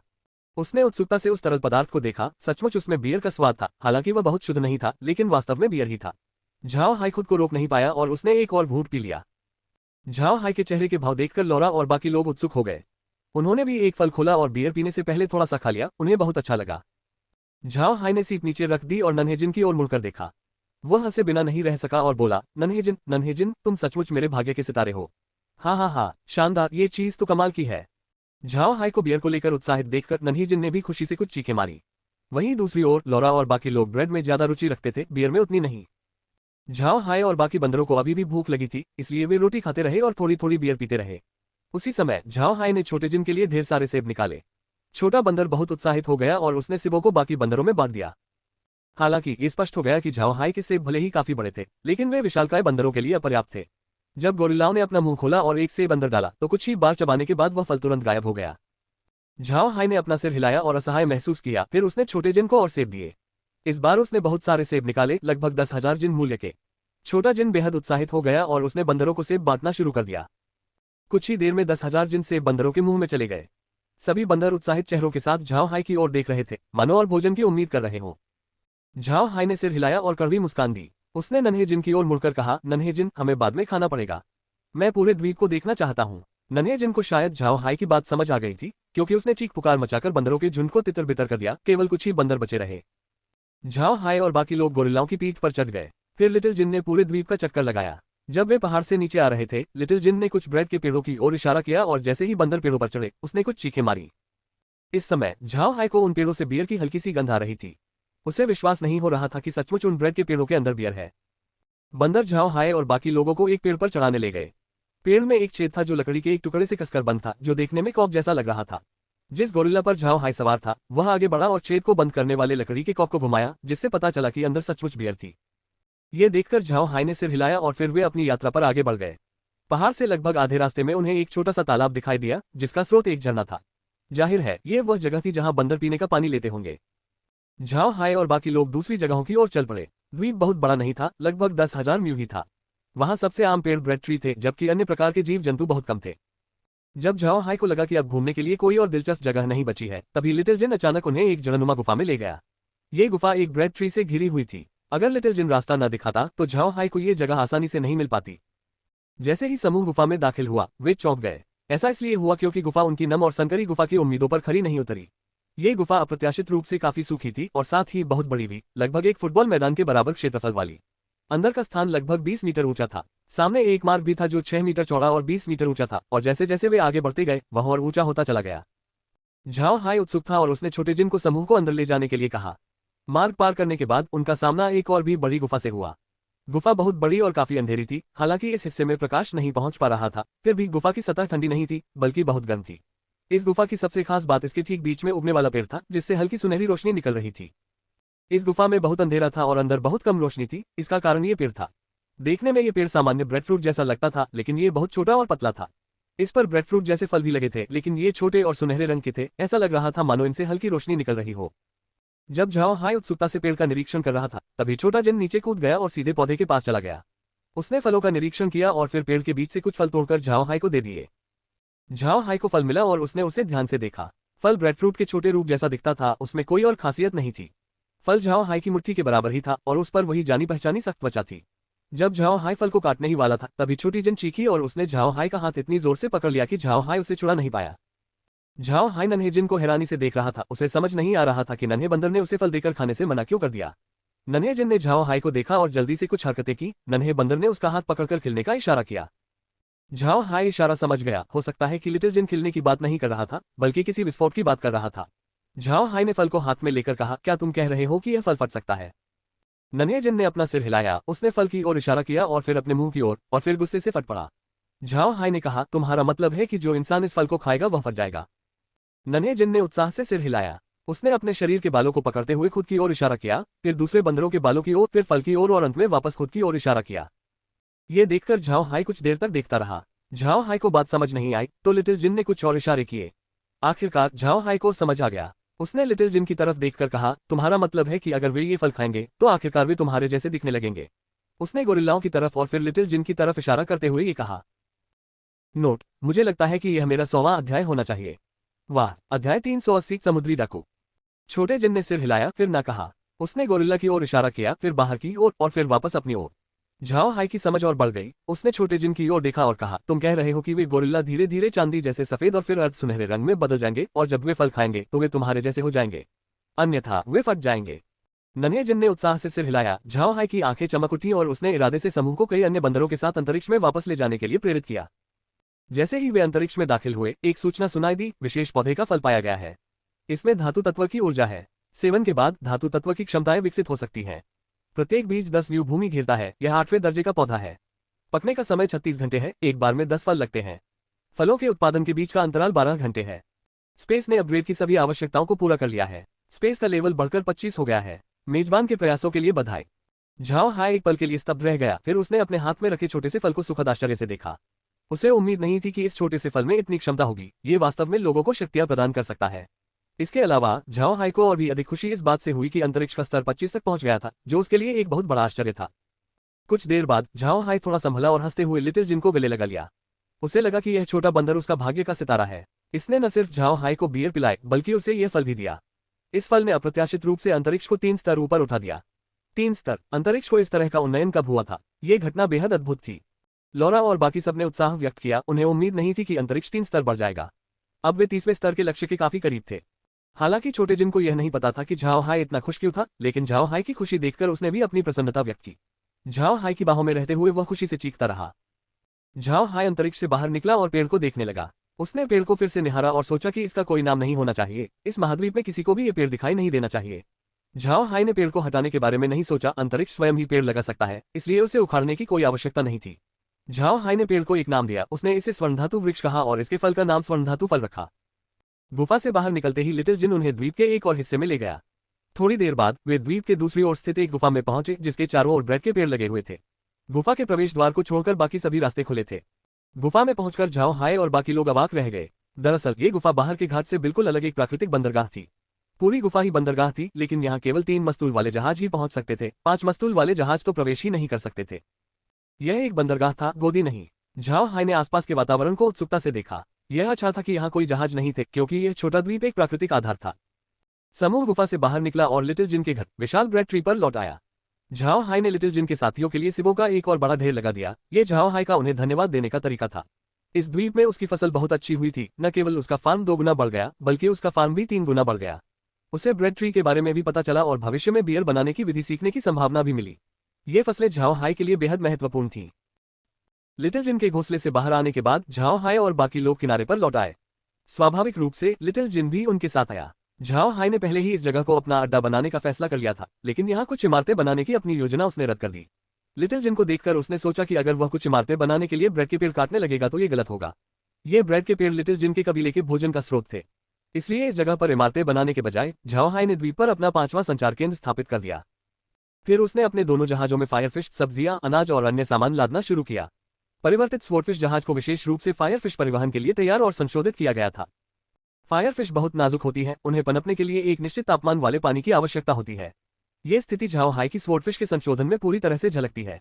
सबसे पहले केबिन को ताजे पानी के लिए अनुकूलित किया गया। ताजे पानी के कुंड को 2 भागों में विभाजित किया गया, जिससे अग्नि जादू का प्रयोग अलग अलग किया जा सके। फायरफिश एक भाग में रहती थी, जबकि दूसरे भाग को गर्म किया जाता था, ताकि जब दूसरे कुंड का तापमान कम हो जाए तो फायरफिश को आसानी से दूसरे भाग में स्थानांतरित किया जा सके और उनके आसपास का तापमान अनुकूल बना रहे। मछलियों को जीवित रखने के लिए इस विधि का बार बार उपयोग किया जाता था। जाहिर है, यह तरीका महज एक बहाना था। झाओ हाई सचमुच उन केबिनों के अंदर अपनी अग्नि मछलियों को नहीं पालेगा। उसने ये सब लोगों को धोखा देने के लिए किया था। स्काई वाटर सिटी पहुंचने पर ही झाओ हाई मछलियों को जहाज के अंदर रखेगा। उनके 5 मस्तूल वाले जहाज में किए गए संशोधन काफी सरल थे। बंदरगाह के अंदर सब्जियों, अनाज, फलों के तेल और अन्य उत्पादों के भंडारण की व्यवस्था पहले से ही मौजूद थी, इसलिए उन्होंने जहाज में केवल कुछ अतिरिक्त सुविधाएं ही जोड़ी। झाओ हाई ने जहाज पर 100,000 जिन सब्जियां, 50,000 जिन अनाज और अन्य उत्पादों की अलग अलग मात्रा लाद दी। इन सब बातों का ध्यान रखने के बाद झाओ हाई और बाकी लोग वानर द्वीप छोड़ने के लिए तैयार थे। असल में झाओ हाई छोटे जिन को यही छोड़ना चाहता था, क्योंकि वह कबीले का मुखिया था और साथ ही झाओ हाई को लगता था कि छोटा जिन उसके पीछे नहीं आएगा।